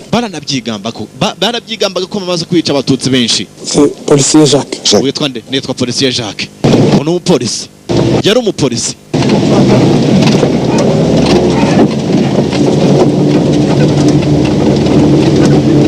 bakomeje urugendo bagana ibisesero bagiye mu bisesero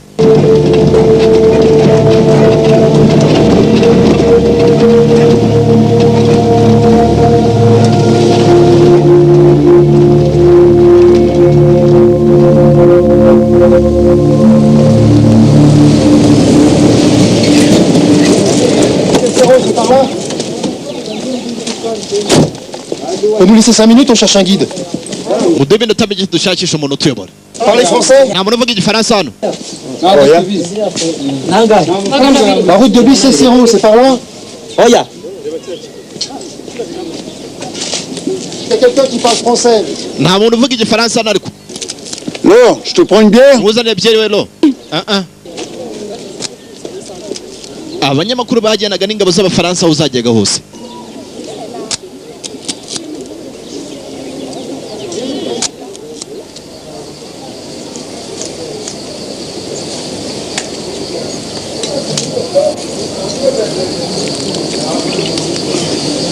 Ça va un peu?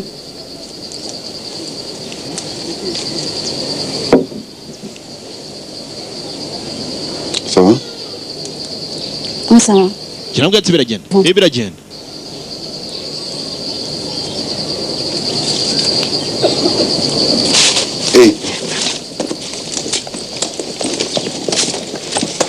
ubayobora baramubonye bashakishiraga umuntu uvuga igifaransa kugira ngo abayobore iyi nzira bageze mu bisesero ninde le responsable de la cellule de Moubuga ngo ni responsable wa cellule Rubuga guide. Lui aussi est très fatigué, mais cette fois je vous laisse pas le choix, il va venir avec nous. Pourquoi vous êtes fatigué, monsieur? La peur, monsieur. Peur qui me fatigue. Rebelle.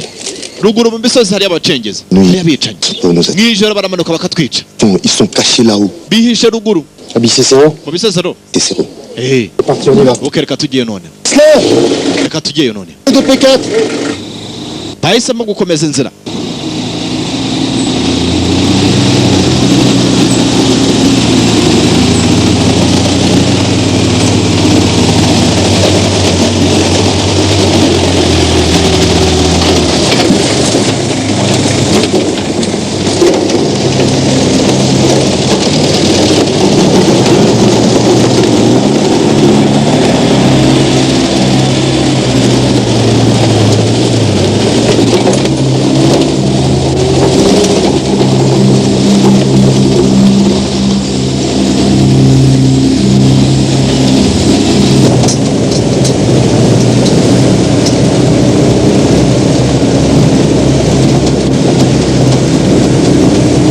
Uko bagendaga hari abaturage batangiye kumanuka bava mu mashyamba, bava mu mashyamba bamanuka.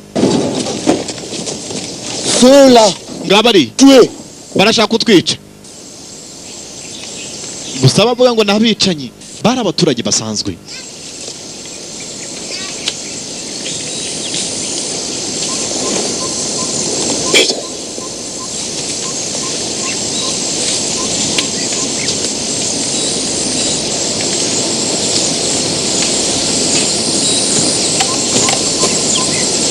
Il faut nous aider. Mugomba kudufasha. On peut plus tenir. Vous êtes quoi? Muri bande? On est Tutsi. Turi abatutsi.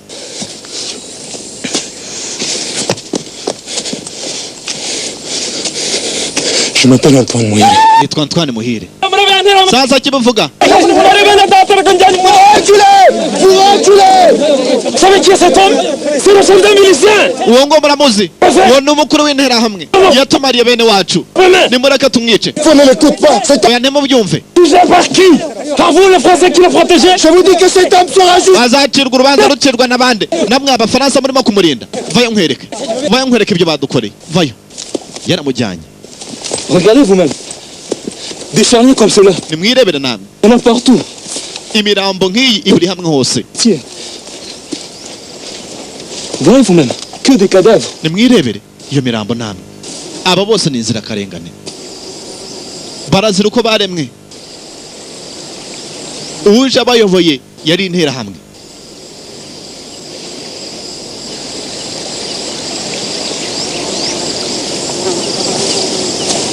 On va vous descendre à Kibouillé, comme ça vous pourrez témoigner. Non, non. On reste avec eux. Et vous aussi, il faut rester avec nous. Urabizi mugomba kugumana natwe. Ntidushobora. Même pour vous protéger, vous comprenez? Il faut que je prévienne mes supérieurs. Ngomba kubwira abankuri. Il y a des centaines et des centaines. Hari abarenga ibihumbi n'ibihumbagiza, hari amajana y'interahamwe ari hariya.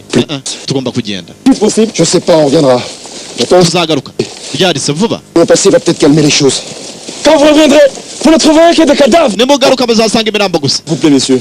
Ne partez pas. Mwidutererana. Si vous restez avec nous, ils ne... Nimugumana natwe hano ntabwo bari butwice. Ntabwo dushobora kuguma hano. Regarde, ils savent que vous êtes... Ubu barimo kutureba, barabizi ko mwahageze. Cachez-vous, vous pouvez vous... Nimwihishe. Urumva? Rien faire. Ntacyo twabamarira. Je dois prévenir mes supérieurs. Ngiye kubwira abankuriye. Vous nous condamnez à mort. Muradukatiye urwo gupfa. Pas plus que.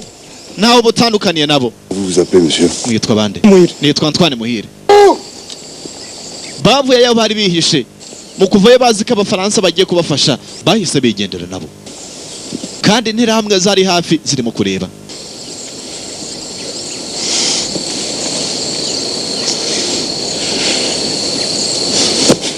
Barabatereranye.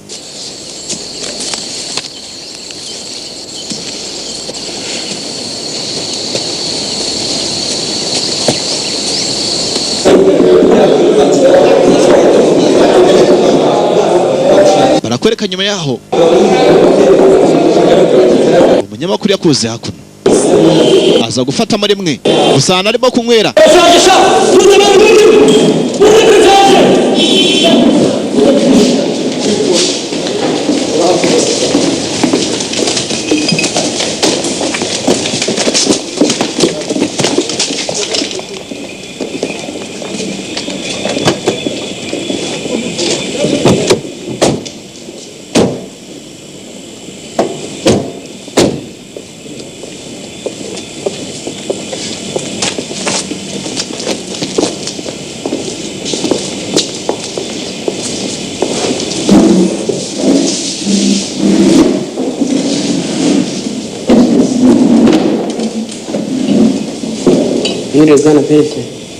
Excusez-moi, vous êtes bien le préfet de Kibouye? Niwe préfet wa Kibuye. Là? Niwe Kayishema. Je peux vous poser une question? Nagira ibibazo nkubaza. Je m'appelle Christophe Gosselin, je suis grand Yitwa Christophe Gosselin, ndi umunyamakuru w'ikinyamakuru Le Matin. préfet. De très graves accusations. Hari ibintu bikomeje kuvugwa bagushinja ubwicanyi burimo gukorwa muri Cyangugu. On dit que vous avez fait massacrer 2000 Tutsis dans... Barabangubaza kwica abantu bagera ku 2000 by'abatutsi ndetse n'abandi benshi. On raconte que vous-même avez tiré le premier coup de feu. Kandi ari no warashe bwa mbere. Akomeje kumubaza byinshi ari uhagurutse.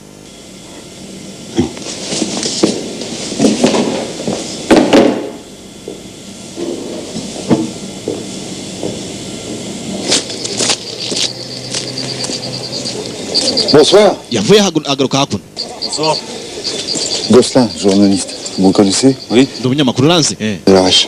C'est urgent? Ndashaka kuvugana na. Pourtant. Ndashaka kuvugana na Colonel kandi birihutirwa. Vous étiez à Bicêtre avec moi. Wese ni wari mu bisasana twari turi kumwe. Mumbwire ko mukeneye. Bougez pas. Ndaje.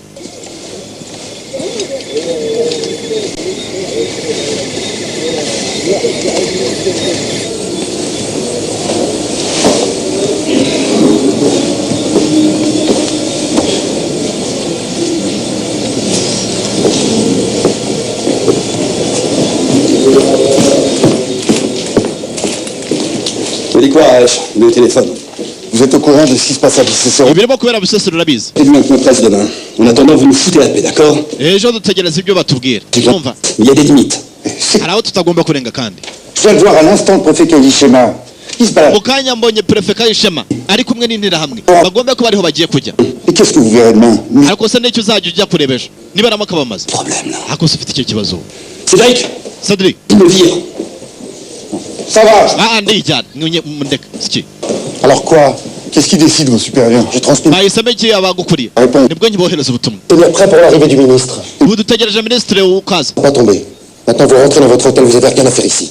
Wowe nta n'icyo ukora hano kwanza. Bon. On s'en fout. Ariko muzi ibyo ntekereza ntabwo dukeneye kubimenya. Ntabyo dukeneye. Aje kubabwira ko mu Bisesero abantu bakomeje kwicwa. Abatutsi baricwa ariko bo nta nubwo bashaka kubyumva. Ngo bategereje ministre w'umutekano wabo. Barakwereka bukeye bwaho.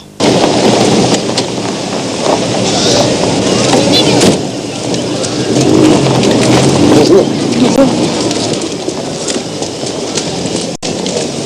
Ministre w'umutekano w'Abafaransa. Bonjour, vos confrères sont au pied des tribunes. Très bien. Yagomba kuhagera. Bonjour. Bonjour. Ça va, pas trop dur? Merci. Je m'appelle Laure. Nitwa Laure. Moi, c'est Cédric. Nanjye nitwa Cédric. Et ton secteur? Bidatinze barakwereka. Hari kajugujugu yahageraga.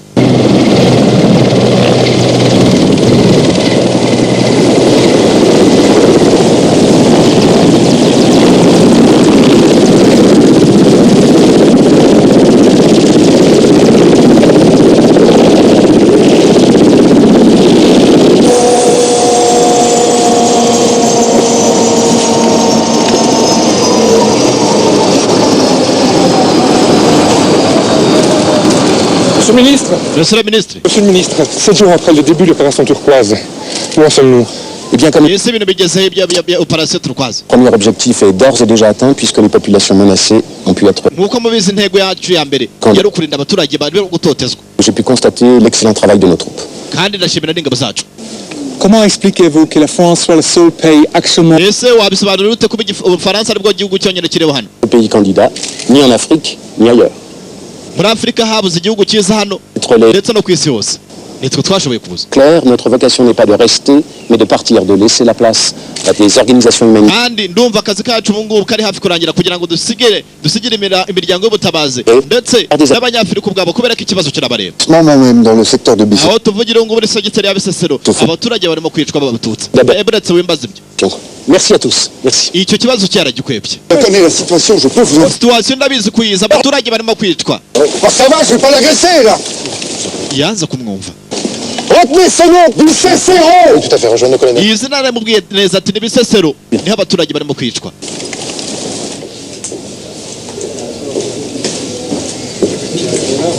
De nombreux véhicules militaires militaires rwandais arborent le grand drapeau français.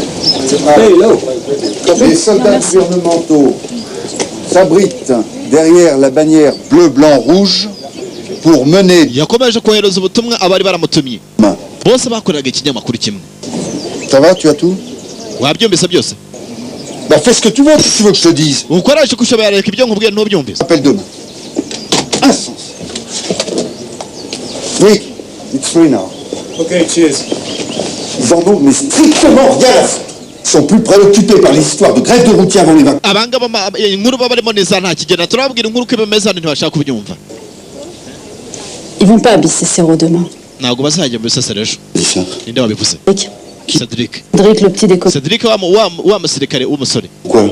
Kubera iki? Dans un village exfiltré des Tutsis qui sont cachés chez un prêtre français.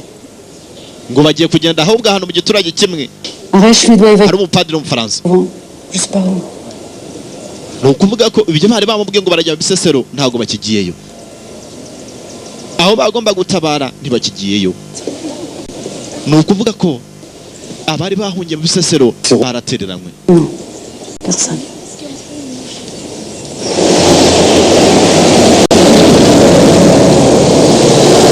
Ku itariki 30 z'ukwa gatandatu 1994 ingabo z'abafaransa zo zarakomeje.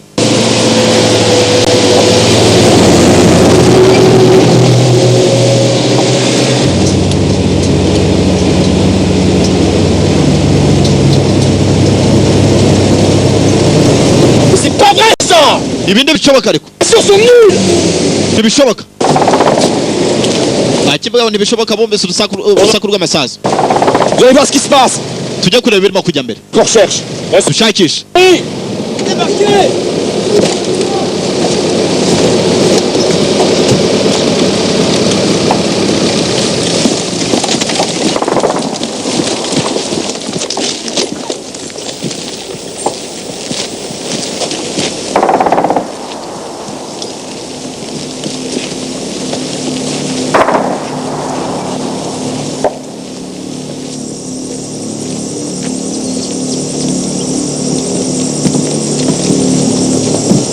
Continue à gauche. À gauche.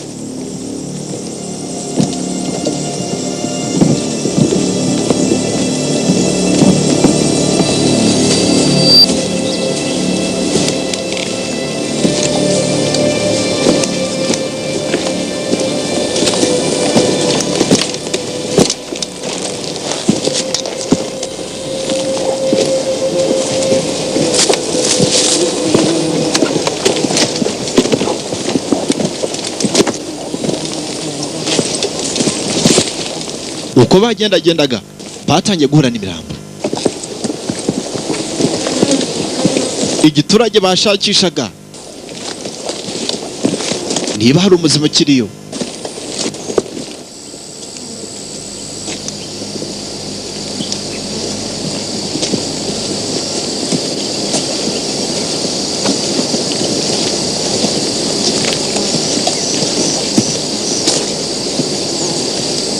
Sergio. Yankee Lima. Beaucoup de cadavres de civils dans le secteur. Tuye n'imirambo myinshi muri secteur. La progression. Turakomeje. Terminé. Bamwe basigaye inyuma abandi barakomeza.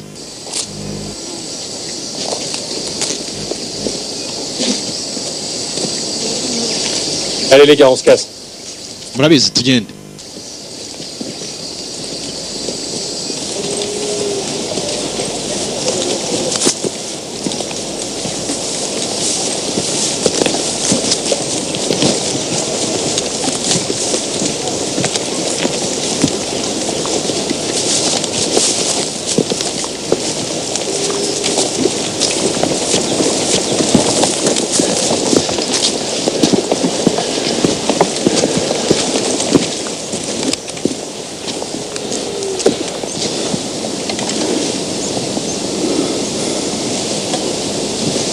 Kumbe mu kugera aha hari abari bakiri bazima. Commandant, il est blessé, c'est grave. Hari abakomeretse no kandi birakabije. Abacitse amaboko.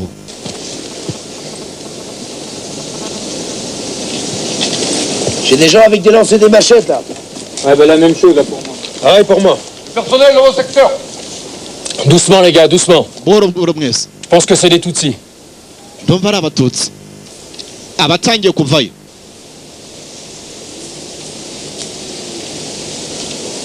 Hari abari bihishe mu mashyamba batangiye kuvayo babonye abafaransa.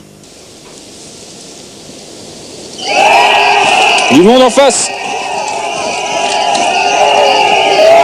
Hakurya nanone hari abandi bavuyeyo bitwaje ubuhiri, imipanga, amacumu. Sergio.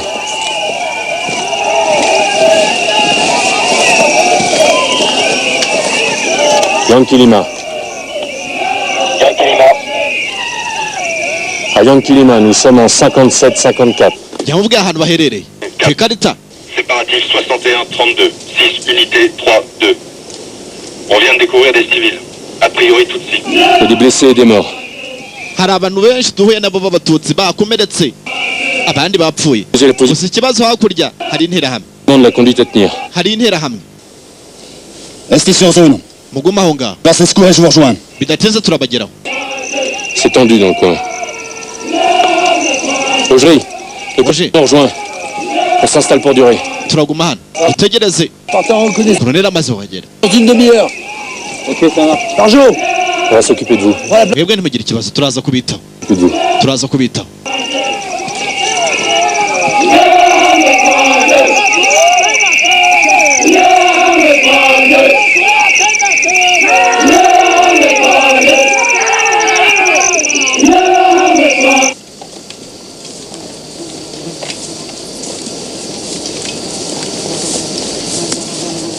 Putain, ça fout les jetons. Mais t'as peur de quoi là? Des morts ou des vivants? Akose ufite ubwoba bw'iki bwo gupfa cyangwa bwo kubaho? Nicyo maze kugira ubwoba. Tiens, viens voir. Vayo reba ahubwo. Qui reste après le passage des vivants?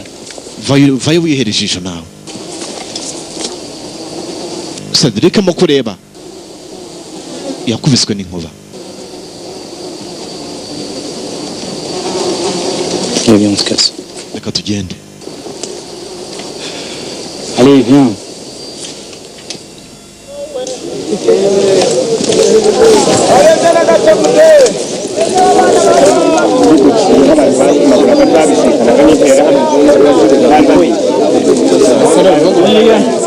Couverture, 7, tu vas viser pour le 3. Pour la nuit. Je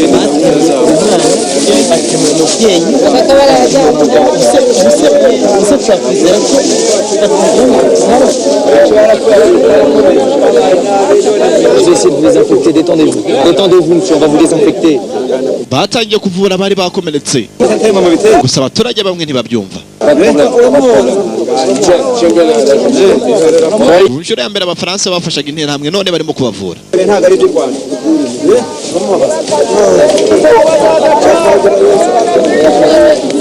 Reba baratumaga abafaransa batwishe neza atatu none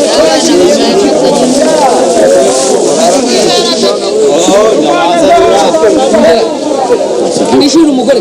Non, c'est deux.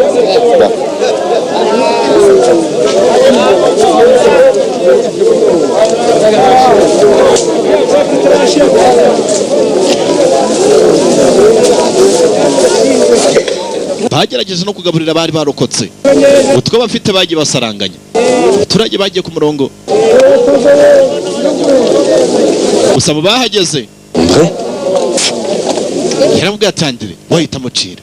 Bisa nk'ababiri bari baziranye. Philippe bimeze okay se? Hari ikibazo? Yaramubwiye ati ntacyo.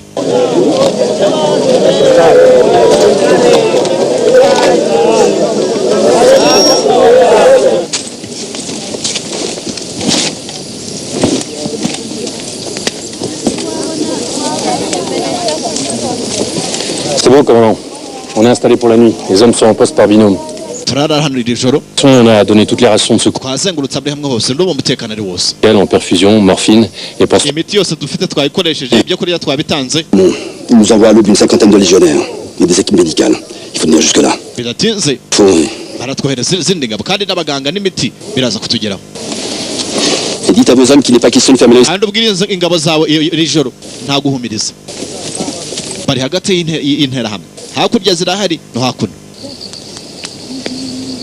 bagomba kurinda abaturage bari bacitse ku icumu cyangwa se bari bashoboye kurokoka.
Nyuma ya Filipari yagufatiye inzira atangira kugenda aca mu baturage bisa nkaho ari uwo yashakishaga.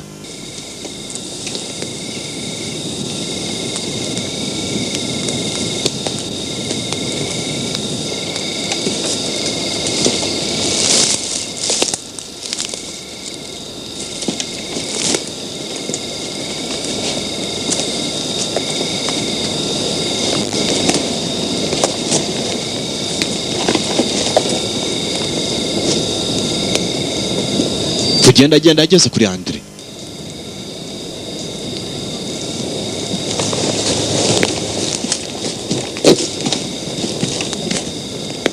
Il faut qu'on se parle. Tugomba kuvugana.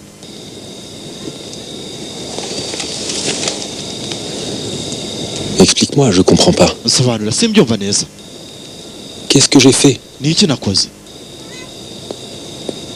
Parle-moi au moins de Thérèse. Mbwira ibya Thérèse. Tu t'intéresses à Thérèse. Ubu nibwo wibutse ibya Thérèse. Vente. Quand les paras nous ont abandonnés au centre Il y avait une cinquantaine d'interahamwe. Ça va, j'ai compris. La tête. Des coups de feu. On finit. J'avais vidé un placard sous des... Je suis resté au moins 6 heures à étouffer. Et j'ai entendu la voix de ma sœur. Ils l'ont cloué contre un mur, jambes écartées. Et ils l'ont violée. Ah, ils lui ont enfoncé un gourdin dans le vagin. Elle est morte. En se vidant.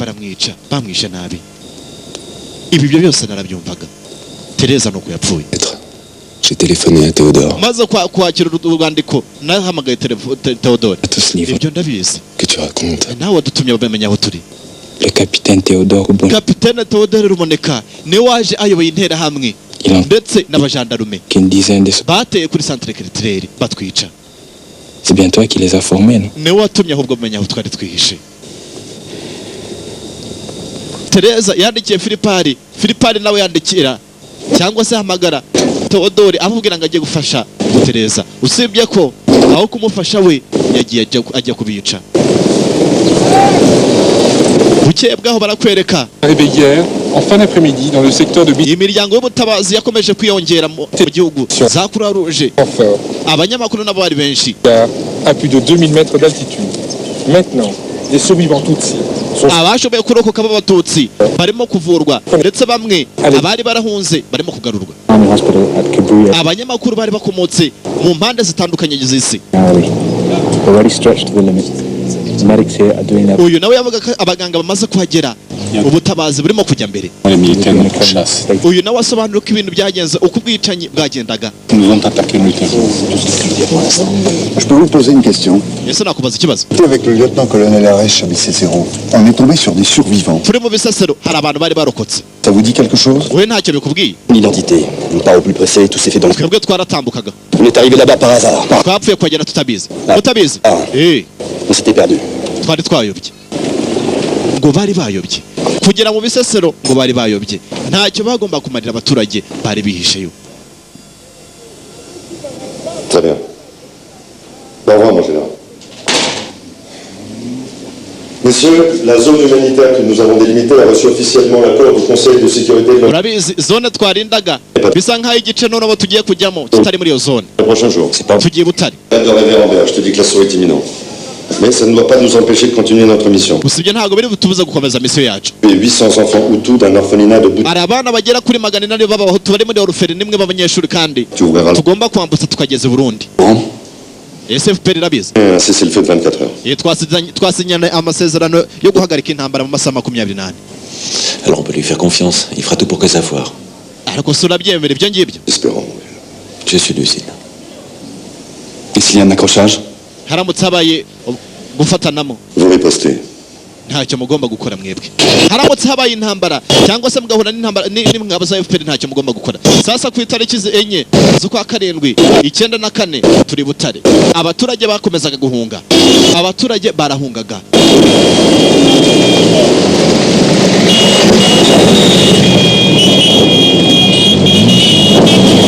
Ingabo za FPR nazo niko zasatiraga umujyi wa Butare.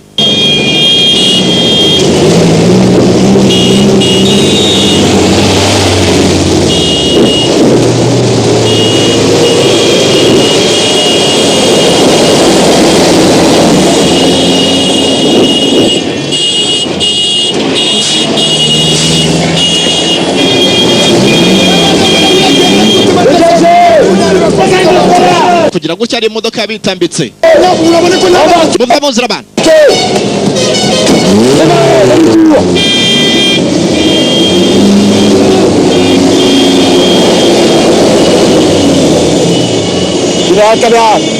General Kabera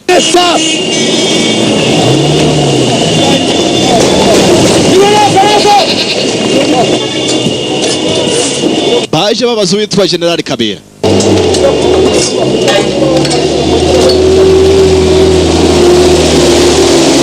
uwari uyoboye iza exfari i Butare.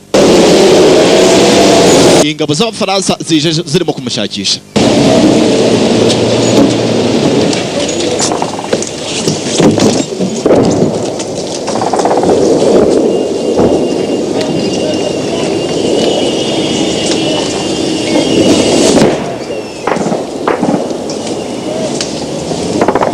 Colonel Rambert. Colonel Rambert. Vous venez nous aider comme à Byumba? Uje kudufasha nkuko mwadufashije Byumba se? Tu connais? Turaziranye. Muzirere, la colline de Tumba. Munyibuka se Tumba? Ah oui, ça me revient. Ndakwibutse. C'était ce jour-là, hein. Vous nous amenez des munitions? Utuzaniye se ubufasha? Oya. Dommage. Birababaje. Le général Cabera? General Kabera ari hari. On part dans 5 minutes. Reçu mon colonel. Minota 5 turaba tugiye. Baje Butare gufata abana b'imfubyi bari mu kigo kimwe babambutse babageze Butare. Nako ntuza Burundi. Aucune chance. Vous êtes pris en tenaille. Mwebwe nta mahirwe mufite gutsinda uru rugamba. Foutu. Ugomba guhunga. Possible. Uhunge bukiri kare. Zaïre. Jya muri Zaïre. Je viens d'être agréé par les Nations Unies. Urumva? Je ne me laisserai pas désarmer. Yesu ishobora guterana ingabo zanjye. Confirmé. Ushatse wagenda. On laisse passer les troupes rondes des Zaïre et on n'intervient pas. Sauf si elles menacent les personnes protégées, évidemment. Urumva? Mugeze muri Zaïre ntacyo bashobora kubatwara. Wafata ingabo zawe muhunge. Ce sera refera une santé. Uyu ni Colonel Rambert urimo kugira inama General Kabera. Je t'assure, tu prendras ta revanche. Ndakurahiye umunsi umwe uzihorera. Gusa icyo wakora ubu ngubu ni ugukizwa n'amaguru. Ingabo za FPR ziri hafi. Ibya leta ya Mogotwi twavuyeyo. Abana bagomba guhungisha ako kanya barabafashe.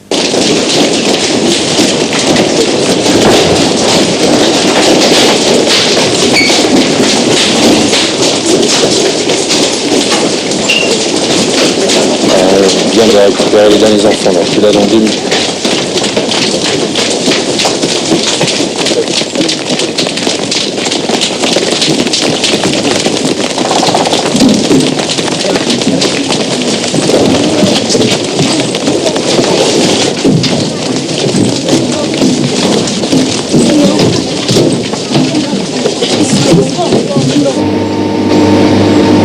Bamaze kubapakira bagufatiye inzira bagomba kwambuka bakabageza i Burundi.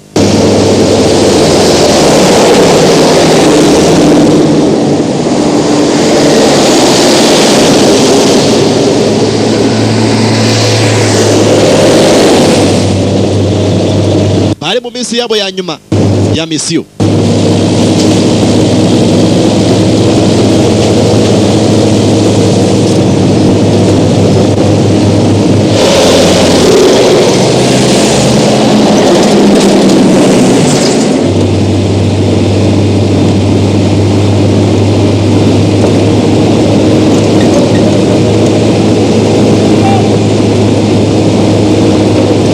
Gusa uko bagenda barakwereka hakurya mu ishyamba hari ingabo zagendaga. FPR dutangiye kubona ingabo zabo bari hafi.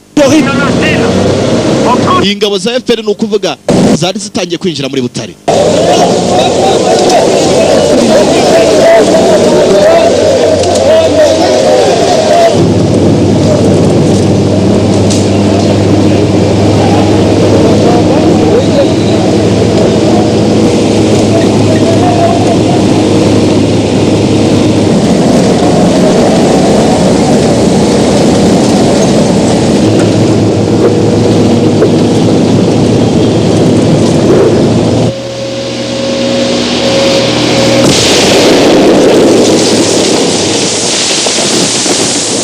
Kugera hari byaturutse hakurya kumbe ni ingabo za FPR. Bari bazengurutswe. Wibuke ba ntago bemerewe guhangana n'ingabo izo arizo zose. Utegereza amategeko yanjye. Icyo mvuga niko yababwiye.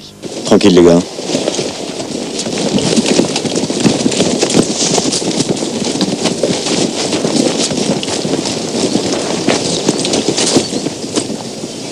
We need to inspect your convoy. Turagira ngo dusake convoy yawe. Humanitarian convoy. Iyi convoy ni yobowe n'amategeko ya Loni. Did not do one thing to stop genocide. Nta kintu kiri butubuze guhagarika genocide. Ntago ari byerekeranye no kubabuza. Urumva? Ntago wemerewe kusaka imodoka zanyu. Dukurikije abatasi bacu. Convoy being there such a. Muri convoy yanyu harimo Nuza, umuyobozi wo muri Mugata kandi arashinjwa kuba yarisha abantu benshi. Not here. Ntago arimo. Our services are never wrong. Twebwe abatasi bacu ntago bajya bibeshya. Come with me. Murikira. Together. Tugomba kureba neza. Ni ukuvuga mu bo batwaye harimo intera hamwe barimo kuzishaka kandi zirashakishwa. Une vingtaine de civils avec les enfants. Bagomba gusaka. Barakuzi. T'as pas vraiment le choix. Hein.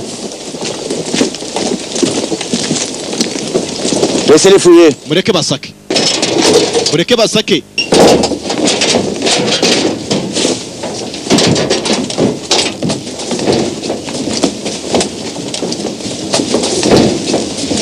Baravangwaho zari intera hamwe kabuhariwe muri Mugata agombe kuba arimo hano.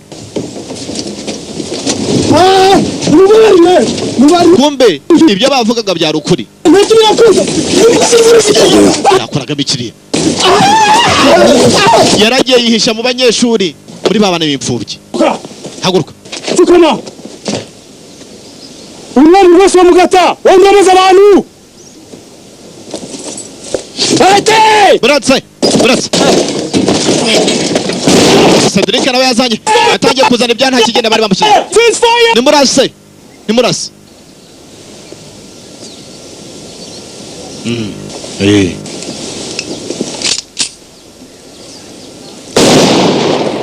Bararubuciri. Yari yaramaze abantu.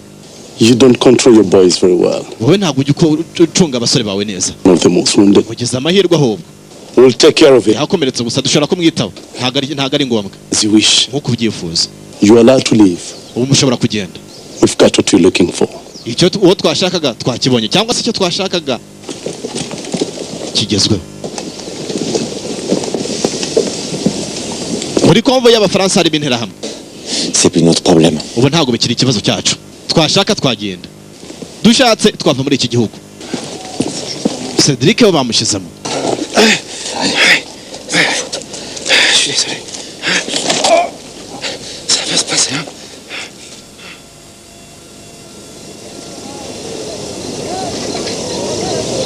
Je suis venue prendre de vos nouvelles. Inkuru yangezeho. J'ai gardé ma jambe. Ntakaguru gusa. Je rentre à Paris aujourd'hui. Uyu munsi ndasubira mu Paris. Akazi kawe karangiye? Oya. J'y arrive plus. Sinyishoboye. Moi non plus, j'y arrive plus. Nanjye sinyigashoboye. Je vais quitter l'armée. Ngiye kuva mu gisirikare. Vous êtes sérieux? Uravugisha ukuri? Cedric byari bimaze kumurambira. Igisirikare agiye kukivamo. Akurikije ibyo amaze kubona. Byari bimaze kumurenga. C'est le pire des mensonges. Ibi byose byari binyuma batubeshya ngo batuzanye muri mission y'ubutabazi. Niki twakoze? Ntacyo twamaze. Il faut mieux que je me casse d'ici, sinon je vais devenir dingue. Ngomba kuva hano. Il faut résoudre la pellicule. Ufitemo za kirishe zihagije, za negative. Ce sera ma dernière photo. Washaka wafotora kubera ko niyo mafoto yanjye ya nyuma mu Rwanda. Yaramufotoye nawe. Umusore yarahisemo kwisubirirayo. Mission yabazanye yasanze ntacyo bagezeho. Yaramufotoye.